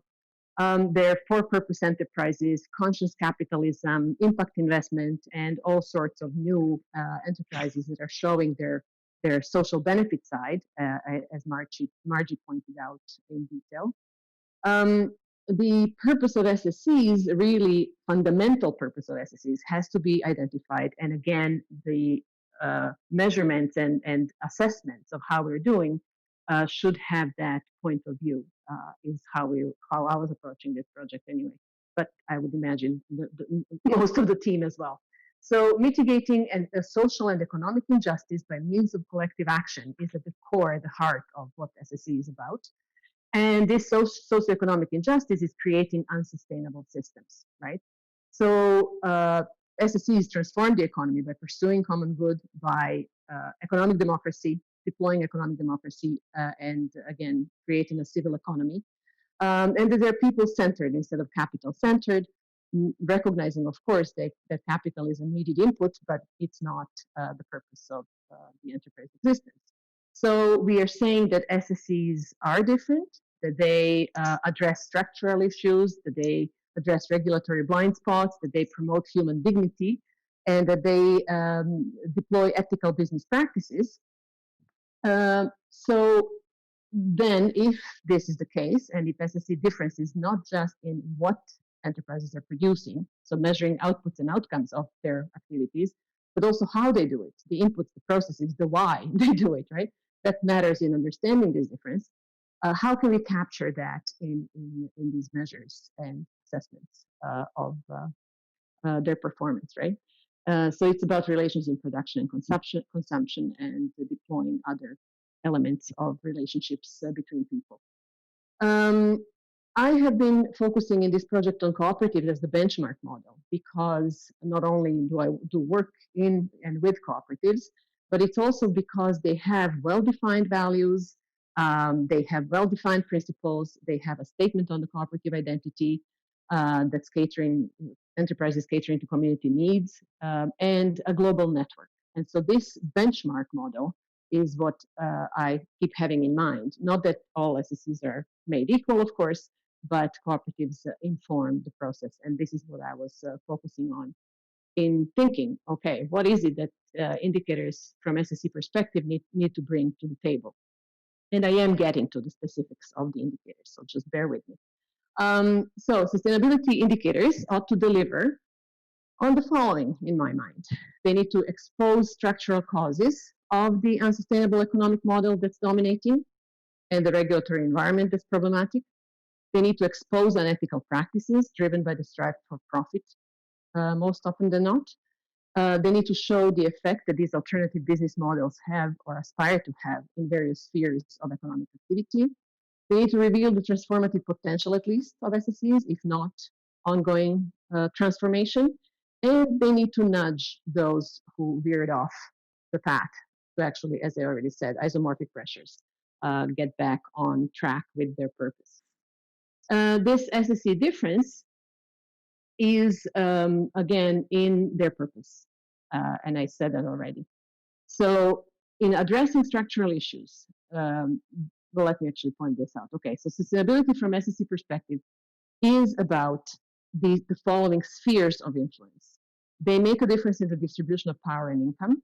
And so these indicators with Peter partially described already are about looking at this distribution of power and income, the subordinate role for capital, the competitive pressure, they're mitigating market power in many cases. They are promoting human dignity, both impacting workers, communities, producers, consumers, so stakeholders engaged with the enterprise in a variety of ways. They're about decommodification and demarketization, if you will. So removing removing housing, food necessities from market pressures. About longevity, to serve future generations, where enterprise is not a commodity, right, and not exposed to capital market speculations, but it's there to be used by this generation and the next generation of members. And growth by networks, they spawn, they spin off in ideal cases, although some grow by becoming bigger, which becomes a problem in many instances. All right, so here's then, with that in mind, that these indicators that we're looking at need to at least touch on some of these points of view of social solidarity economy. This is where we landed. So these are specific sustainable development, SDPIs, sustainable development performance indicators. So the point of departure and the requirement of the project was that they apply to all types of enterprises. And this is a little bit tricky because it maybe narrows the scope, but it definitely gives it a perspective that you have to keep in mind as you keep doing this. So it has to apply to all types of enterprises. And here's the answer to our participant who asked, what about UNCTAD core indicators? Well, that's our starting point. So UNCTAD indicators are included in SDPIs. So the 33 UNCTAD core indicators, I have a picture of the guidelines there. The UNCTAD core 33 are our starting point. But then we want to bring to it other measures that are going to address those blind spots Peter mentioned and put it in context that Il-Chung talked about. So this contextualization, be it trend over a number of years, or be it, well, there is a norm, we know what it should be, zero pollution, for example, that, putting it in context or adding a norm where that norm is accepted or known. And informed by the purpose of social solidarity economy, transforming economic relations, as I said already. right? So this being informed by SSEs, I think is really quite important. All right, so here's then what SDPIs look like. So we start with Tier 1 core indicators of UNCTAD. They are divided into 4 sections. Those of you familiar with those indicators know that they have economic, environmental, social, and institutional indicators. From there, we keep economic, environmental, social, and institutional in the Tier 2, which is bringing context. So this is either, as I said, trends over a number of years, or it is relative to a specific norm. So keeping again the four brackets of the types of indicators. And then we have Tier 3, where we talk about transformative kinds of indicators. Some of the Tier 2 are also transformative, given that they do contextualize the indicators, but Tier 3 are added with specific SSE angle in mind, right? And again, economic, environmental, social, and institutional. Not surprisingly, it's the social sphere where SSE point of view was the most informative, in that we've expanded that segment or that section probably the most. So I have some examples. On the economic impact indicators, Tier 1, these are just some indicators that I've selected where I can actually show you the expansion. So on the economic in Tier 1, the measures are taxes and other payments to the government. There is the green investment, the amount of green investment, and all of these are defined in the guide notes there. Community investment by the enterprises, and R&D spending on research and development. And again, keep in mind, this is supposed to be filled by all types of enterprise. Tier 2 then is actually adding a measure of a 5-year tax gap. And the gap is statutory tax minus the effective tax that they pay. That creates the tax gap. And we look at the 5-year trend of that gap. There's also a 5-year trend in green investment. Is it going up or down? 5-year trend in community investment. And then there's the R&D spending, not all made equal. We want to know sustainability aligned research and development spending, right? So if it's sustainability aligned, then it goes into Tier 2. Tier 3 is adding an indicator on tax gap and fiscal disclosure, where there is a mandated external reporting of all the figures related to tax and tax havens. On the social indicators, or did I? Yeah, sorry, social, yes. Examples, Tier 1, % of women in management, employee wages and benefits, % of employees with collective agreements. We look at unionization. And this is in the UNCTAD 33 indicators. Tier 2 then expands it to, as I said, trends or norms, in this case, trends that I've picked, 5-year average gender diversity, entry-level hiring and promotion. So it's looking at entry-level as well, not just women in management. And 5-year union density and collective bargaining. So over 5 years, the trend again, it's going down or up. But then Tier 3 in the social indicators is looking at CEO to worker pay ratio.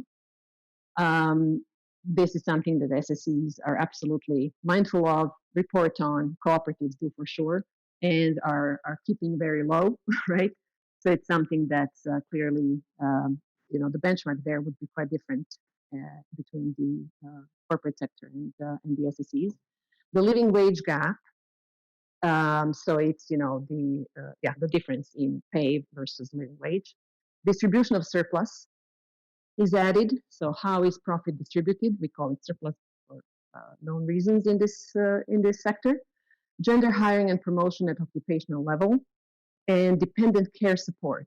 That's added for, again, reasons Peter described, which is that if you don't have dependent care support, women are less likely to be usually for the caregivers, which usually are women, would be less likely to be integrated into the workforce. The environmental indicators, again, some examples. Tier 1, the UNCTAD indicators, water recycling and reuse, reduction of waste generation, greenhouse gas emissions, scope 1, so this is direct gas emissions. In Tier 2, we have a 5-year trend on solid waste reduction and greenhouse gas emission direct and indirect. So scope 2 is expanded. But in tier 3, then it's water use that is fair and within the boundaries, right? Within the boundaries of the watershed of the company in question. And greenhouse gas emissions, we go to scope 3, looking at your impact through the supply chain. And then we added also the indicators on the circular economy, participating in the circular economy. And on institutional, tier 1 has indicators such as corporate governance disclosure by gender, by age, compensation of board members, and anti-corruption practices. In tier 2, you will find those trends over 5 years and trends in corruption-related fines, right? So it's fines as well that need to be reported. In tier 3, we're looking at corporate political influence, the blind spots that Peter was talking about, fines and settlements. So it's not just corruption-related fines, but also the settlements that didn't get into court. Board term limits, so the democratic governance and some indicators within democratic governance, term limits, employee participation, co-determination, and resilience. In the resilience indicator, I have here multiple options because we are asking enterprises to self-report on what makes them more resilient. There are 5 or 6 options for resilience.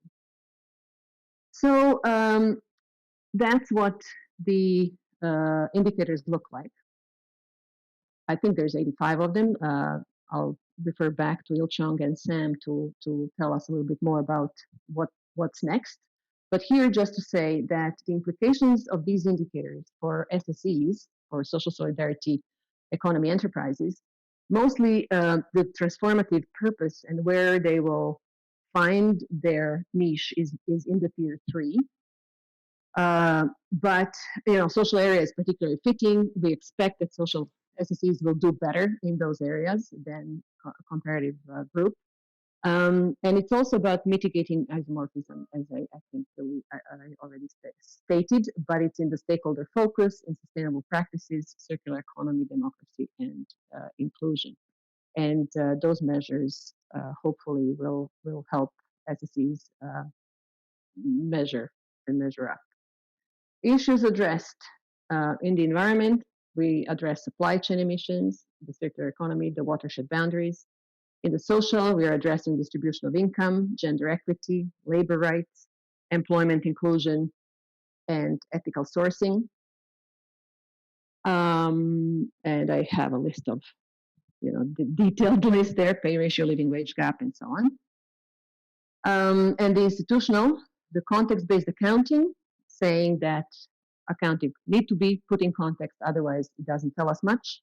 Democratic governance, employee participation, information sharing, and resilience factors. Now, I just want to also mention that, of course, this is not the end of the story. More work is underway and needs to be done. For example, small SSEs may struggle with these indicators. They may struggle with reaching the living wage, for example. So many small SSEs actually are not able to pay a living wage, not because they wouldn't want to. So a trend would be indicative in those cases, but it may be quite frustrating for some small organizations who actually, are about inclusion, they're about reaching communities that are otherwise totally excluded, and they would be quite frustrated by some of the measures that we're saying are the norm. So trend and showing that you are actually paying attention to these issues is relevant. Context is absolutely relevant, and as I described, that kind of a context is absolutely important. We also, I think, need to look at the norms and revisit them and think, are they ambitious enough? Is this going to push us where we need to go fast enough? So that's another aspect of the indicators that we need to have another look. But there is the piloting stage, and this is where we're going to uncover some of these, hopefully, and see what works, what doesn't, and tweak them. Again, Sam will speak to this. So it's about assessing the usefulness of these indicators, assessing their transformative potential, and seeing what issues organizations have in actually using them. And I also want to point out what you all, I'm sure, know, that measuring is not a panacea. That's not the end of the story. We need to have policies in place that actually support SSEs. So just the measurement, even so, in the for-profit sector, measuring has its advantages, but are we going to see a push in the right direction? I don't know. We usually hear the saying that what gets measured gets managed, but there's also the what's most valuable cannot be measured. And many times it's about relationships and about, as I said, inclusion and about those other things that SSEs bring to the table that these indicators, or any for that matter, may not capture. But this is a step toward unified measurement. There are those remaining issues with small SSEs and their real impact that maybe we cannot measure and shouldn't, but also the economic viability, autonomy, and networks. And I've heard in this conference already quite a bit about social finance and support for SSEs, and that is, I think, a very important element of development of SSEs, so they do not need to rely on impact investment and these kinds of measures that are not fit for them. But I'll stop here and thank you very much. Thank you so much, Sonia. It was very much impressive presentation about the outlook and structure of the SDPI indicators. I'd like to add one more thing. I mean, Sonia talked about tier 3 indicators, 33 tier 3 indicators, but there are additional indicators which can be provided by the SSE OEs themselves. Margie mentioned that we cannot impose any indicators on SSE OEs. So if you cannot find any relevant indicator corresponding to a certain area, like gender or labor rights or living wage, SSE OEs can come up with their own self-made or self-created indicator instead of our indicator. So, I mean, in that case, obviously, we will lose comparability, but again, we can see the landscape or the kind of performance level of those SSE OEs with that indicator too. So currently we have 33 tier 1 indicators, 19 indicators for tier 2, and 33 tier 3 indicators, but it is more than 85 indicators because SSE OEs, social and solidarity economy organizations and enterprises can come up with their own indicators if they cannot find appropriate indicators in tier 3. Karl Marx once said his philosophy is different from Hegel's. Hegel's philosophy is to interpret the world, and his philosophy is to change the world. When we started this project, we wanted to make indicators to change the world. That is why we have a concern about the question like whether our norms are ambitious enough or not. We are trying to push all those economic entities to change their behaviors, change their patterns of production and exchange. So now I will open the floor. If you have any questions or comments on all those presentations, you can raise your hand and I will notify the people who want to intervene. So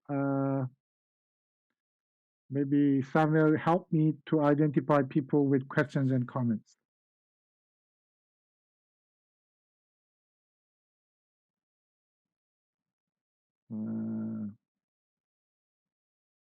You can raise your hand if you have questions and comments. You can type in the chat box or just... Yeah. Yes, you can type in the chat box. So there's a question from Nazik. Nazik, could you intervene? Yes, hello. Thank you, Sonia, for your interesting presentation. Nazik, could you introduce yourself briefly? Yes, sure. I'm a researcher at KU Leuven University in Belgium, and I'm also a research advisor at the International Cooperative Alliance on SDGs. My question goes in the same direction, actually. Sonia, in her presentation, she articulated the difference between small and large SSEs, and I was just wondering whether this work takes into account the differences between developed and developing countries, as in developing countries, cooperatives can have difficulties with data availability and collection, but also with generally with regulatory framework that cannot have a defining framework for SSEs. Okay, thank you very much. We have a question from Marta. Marta? You can unmute your microphone first.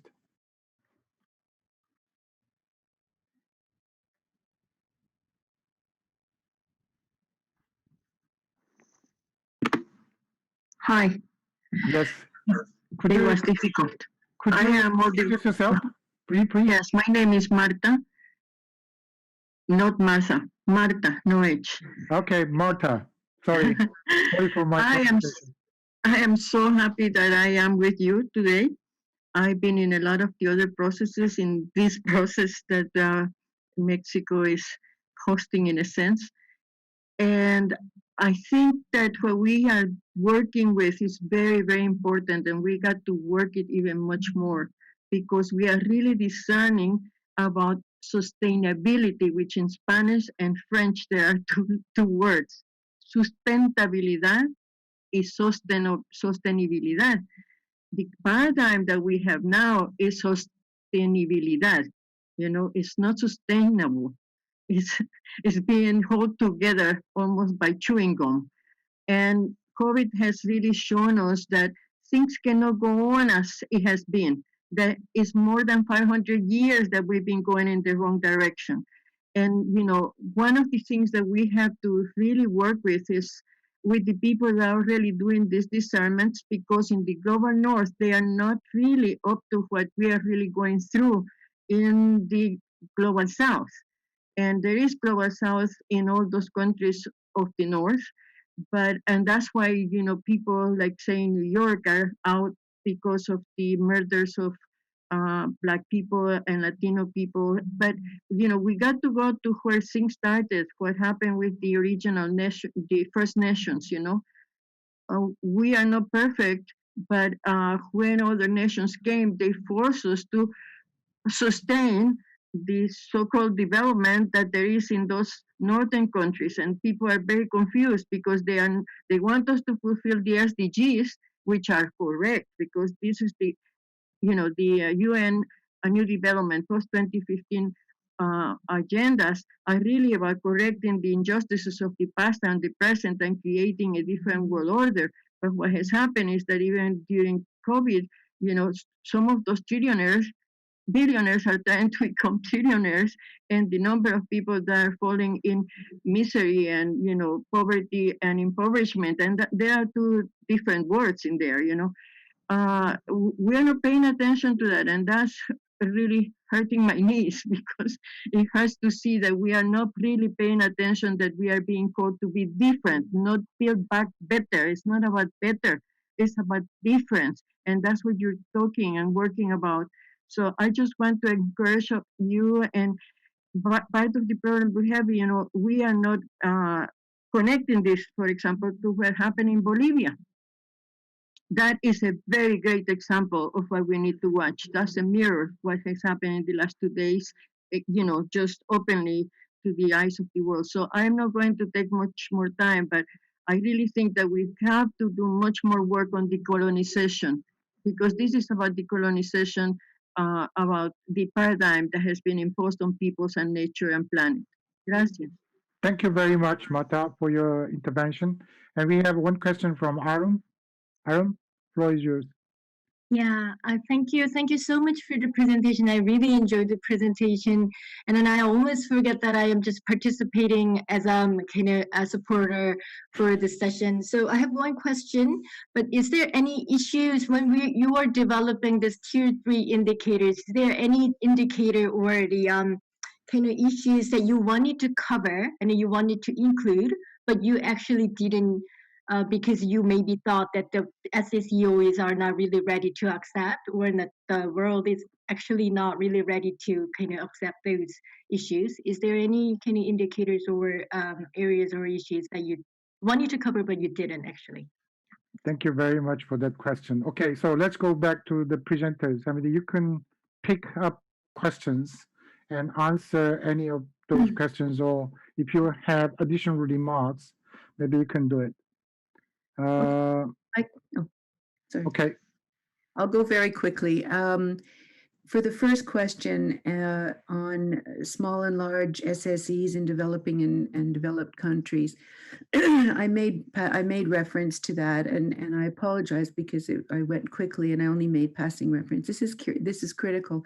Even the role of the informal economy, which in many cases is where the SSE sits. The SSE is primarily the informal economy. So the work to be done is very complex, and it has to be done, with actors have to initiate this work. So then we get into the issue of data gathering, information gathering, and so on. This is a long road ahead, but I think it's one that has to be absolutely paid attention to. To our Mexican colleague, I only can say yes. And yes again. And to Arum, we didn't exclude, well, I shouldn't say we didn't exclude. We spent hours and days and weeks and months, and we debated and we discussed and we even argued. And then debated again. and then debated again. And Sonia and I usually agreed.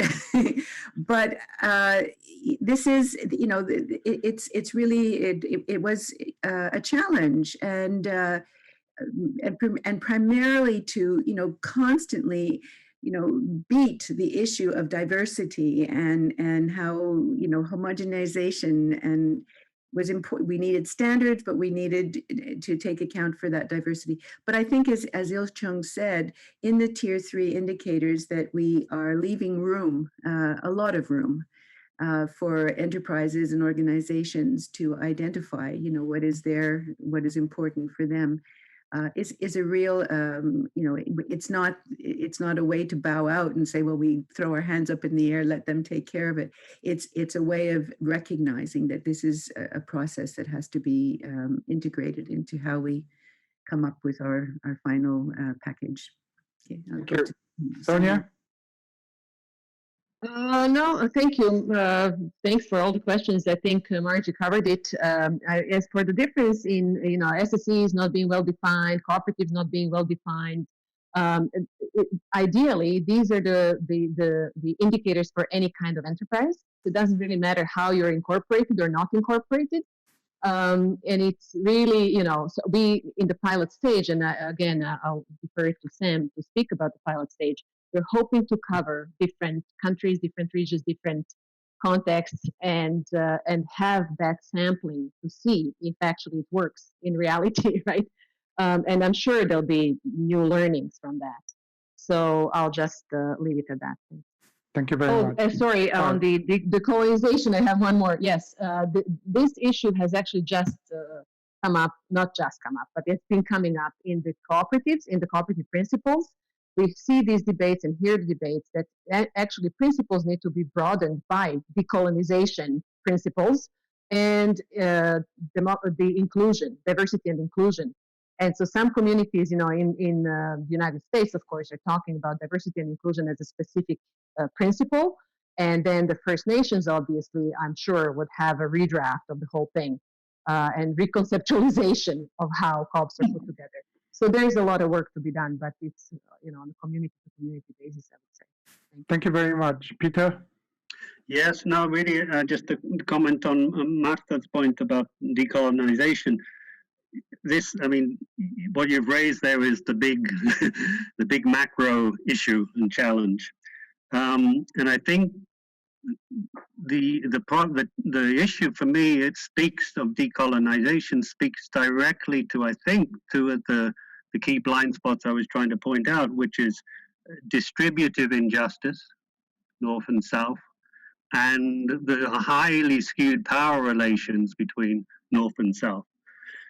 Now, what happened in the work we were doing when we tried to zoom in on particular sub-issues or indicators, there were a few things we flagged, but which didn't really come out, which weren't worked on extensively, but I think they are things we need to continue to work on, which are related to that.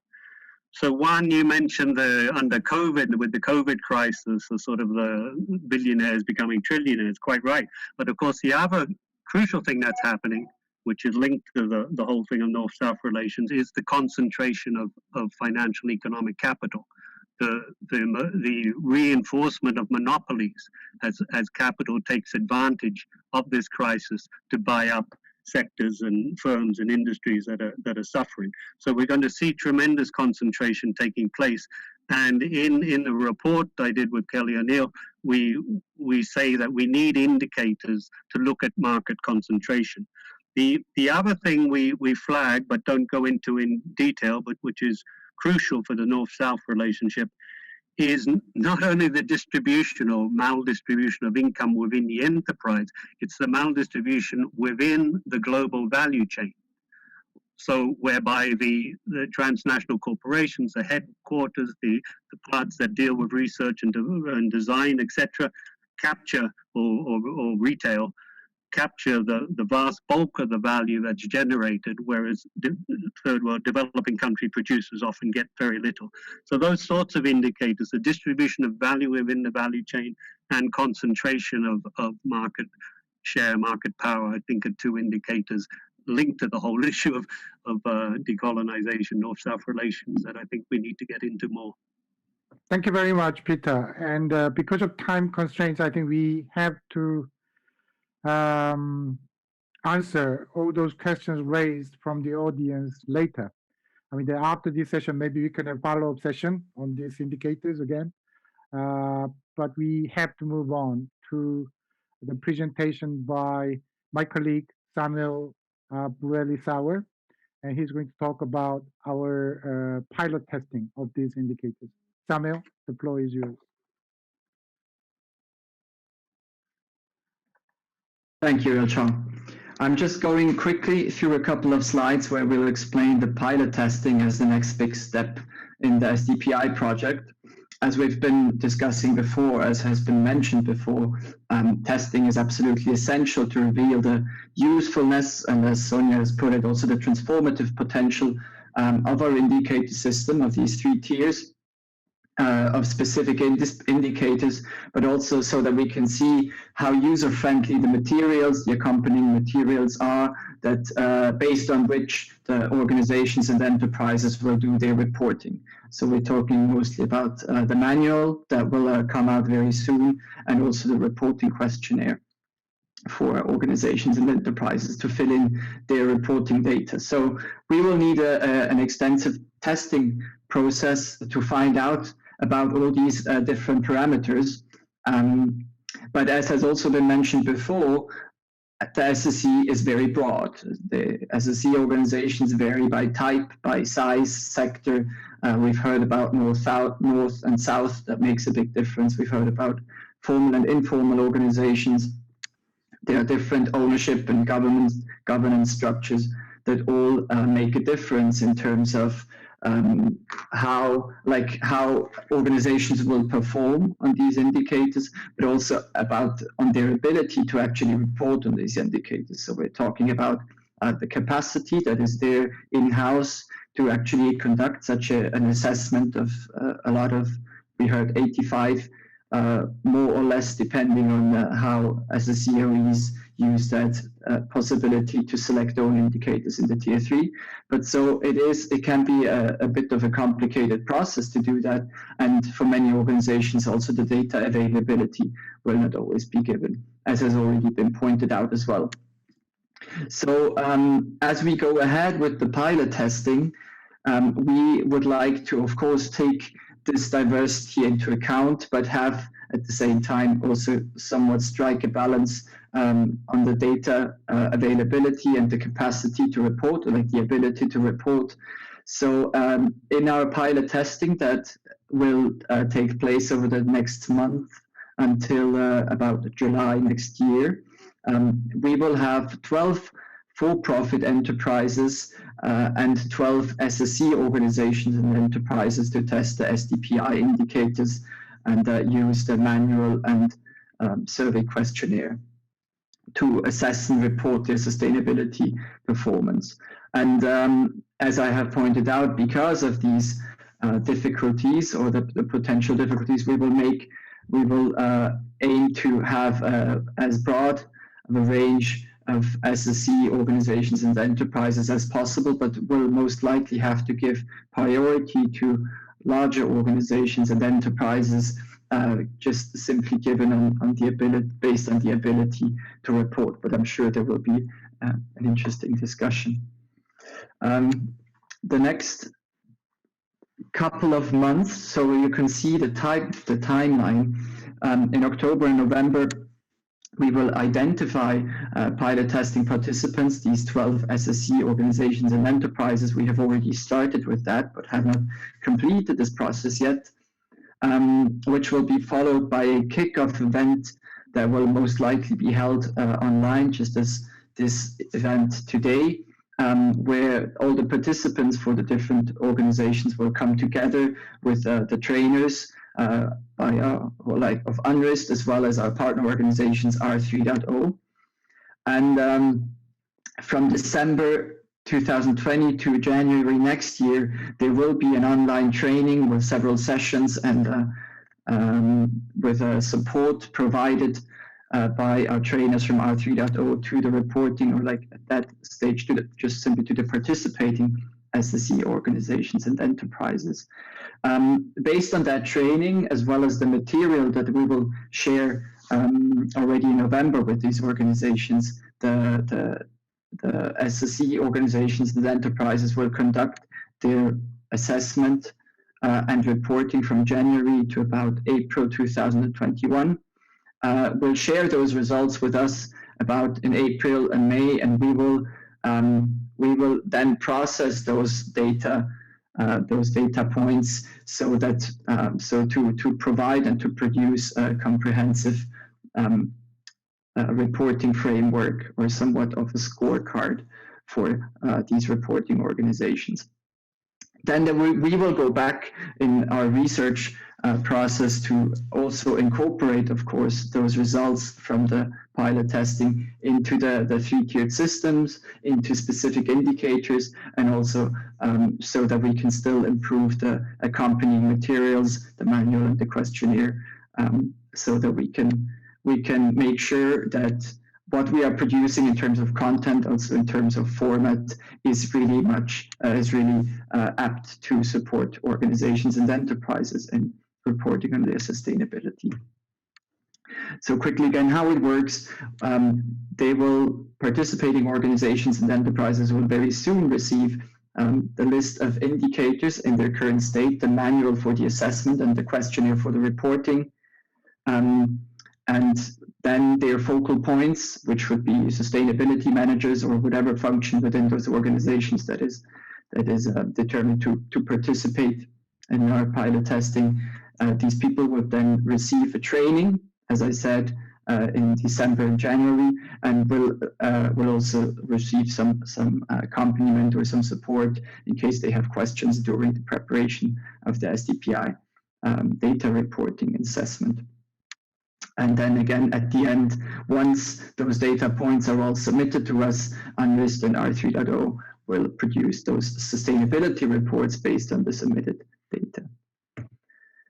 And yes, this is, as I said, we are still in the process of identifying SSE organizations and enterprises in the whole world to participate in this pilot testing.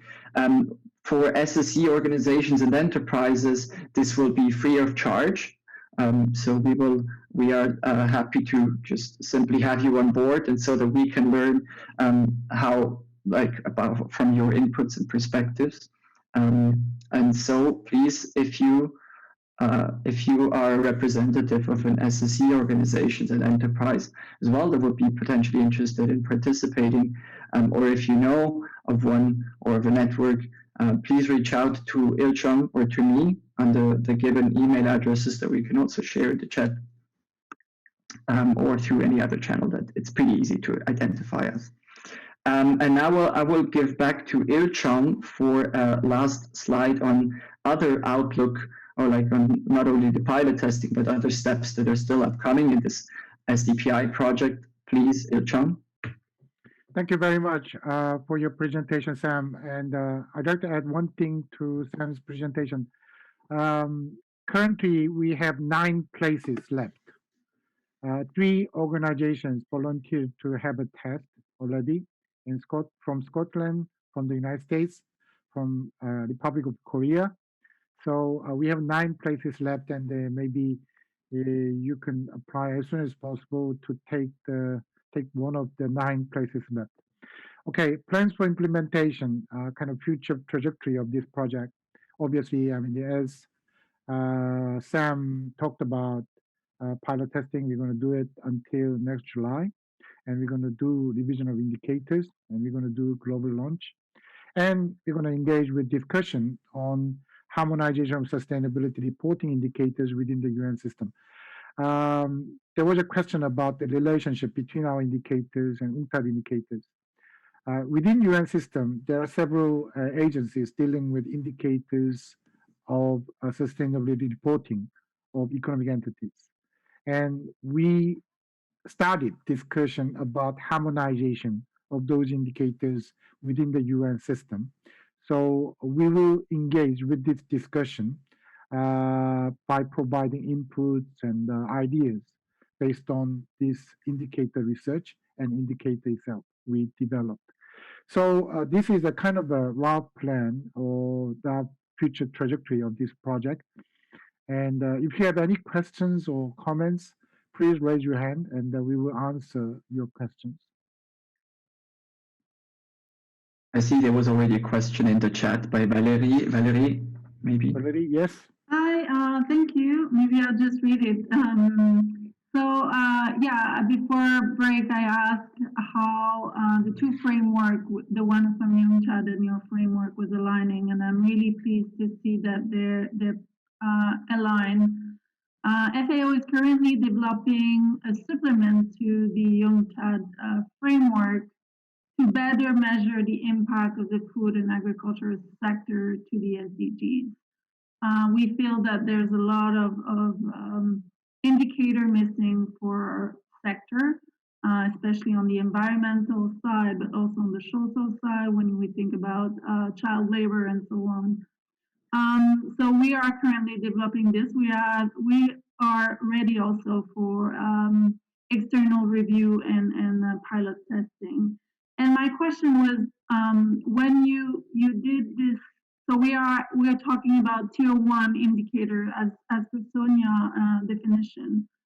And during your research work, since you're aligning to UNCTAD, have you identified any gap at the tier 1 level that you would have liked to see in the UNCTAD list of indicators that you think that should be added? I think I better answer this question because the inclusion or harmonization with UNCTAD indicators was mine, and I think obviously UNCTAD indicator system is about the kind of general indicators which can be applied to all different types of companies in different sectors. So there must be some indicators left out because those indicators are very much sector specific, like agriculture or service or finance. So I think what we can learn from UNCTAD indicator is methodology, first of all, and then methodology can be applied to sector indicators, which can be applied to agriculture. And our indicators are also based on same kind of approach. Our indicators should be developed into a kind of sectoral level with the much more kind of tailor-made indicators for specific industrial characteristics. But I think again, our kind of messages or emphasis like blind spots and context-based sustainability should be the kind of main principles underpinning all those different sectoral indicators. So I think, and another point related to within UN system, the indicator systems within UN system would be kind of harmonization. I mean, next task is how to harmonize all those different indicator systems developed by different agencies into one. I mean, the one coherent set of indicators or one coherent set of methodologies. I think that is one of the major tasks we have to make an effort to achieve.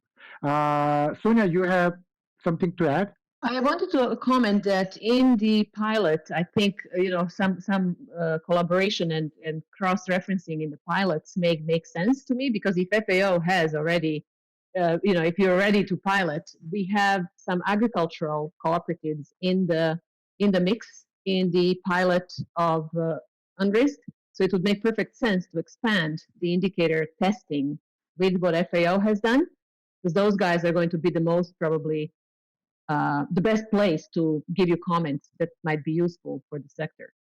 If they do all of them.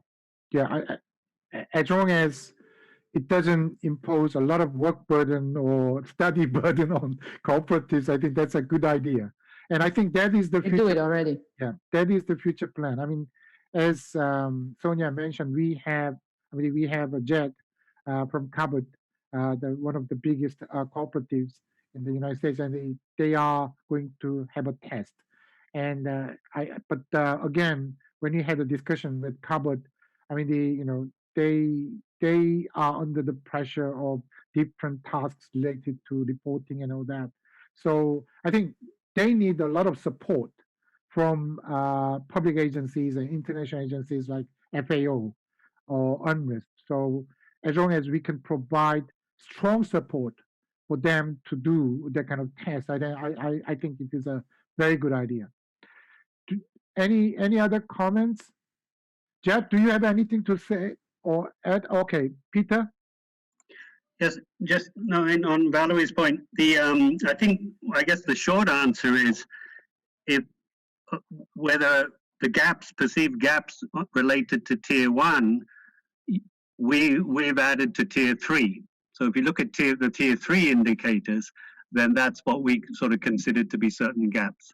But I'm really pleased to hear that FAO is getting into this, because I can, just off the top of my head, there are a whole bunch of issues which related to agriculture, which I think are key and which they're probably not either in tier 1 or tier 3. So I'm thinking of the point I made before about value distribution within the value chain. What of the value that's created within a value chain, how much is going to small producers, particularly in developing countries? We've got issues around pricing and fair trade. That would be really interesting to sort of capture aspects of fair trade. And the other relates to the empowerment of small producers, small farmers, etc. So those sorts of things if we could think about indicators related to those sorts of issues, I think that would complement very nicely what we're trying to do. Okay, thank you very much. I think Can I make one comment, please? Yes, Margie. Yeah, I think that in the selection of the 9 that remain, and we have proposals, yes, it has to be a larger organization with capacity, but we will do our best to make sure that there is at least one social and solidarity economy that is a nonprofit enterprise, given that they represent such a huge proportion of the social and solidarity economy globally. Thank you very much. Jed sent me a message like, I hope you won't be too disappointed that we are not a very large as daily cooperatives in the US, but large in terms of ambition and contribution to the Sustainable Development Goals. Okay, thank you very much. All the participants, including audience and presenters. And I'd like to thank especially staffs of GSEP, Lawrence Kwok, Martin Hong, Armin Kim. And we have a special guest from UNCTAD, Yuki Mitsuka. I mean, she didn't have a chance to talk about, but I think we will have another opportunity to have much deeper and extensive discussions on these indicators. Thank you very much for a long time, participation of all the audience, and we will keep in touch by email. And if you are interested in participating in pilot testing, please contact us and we will discuss together. Thank you very much. Have a good night, good afternoon, good morning, depending on where you are. Bye-bye.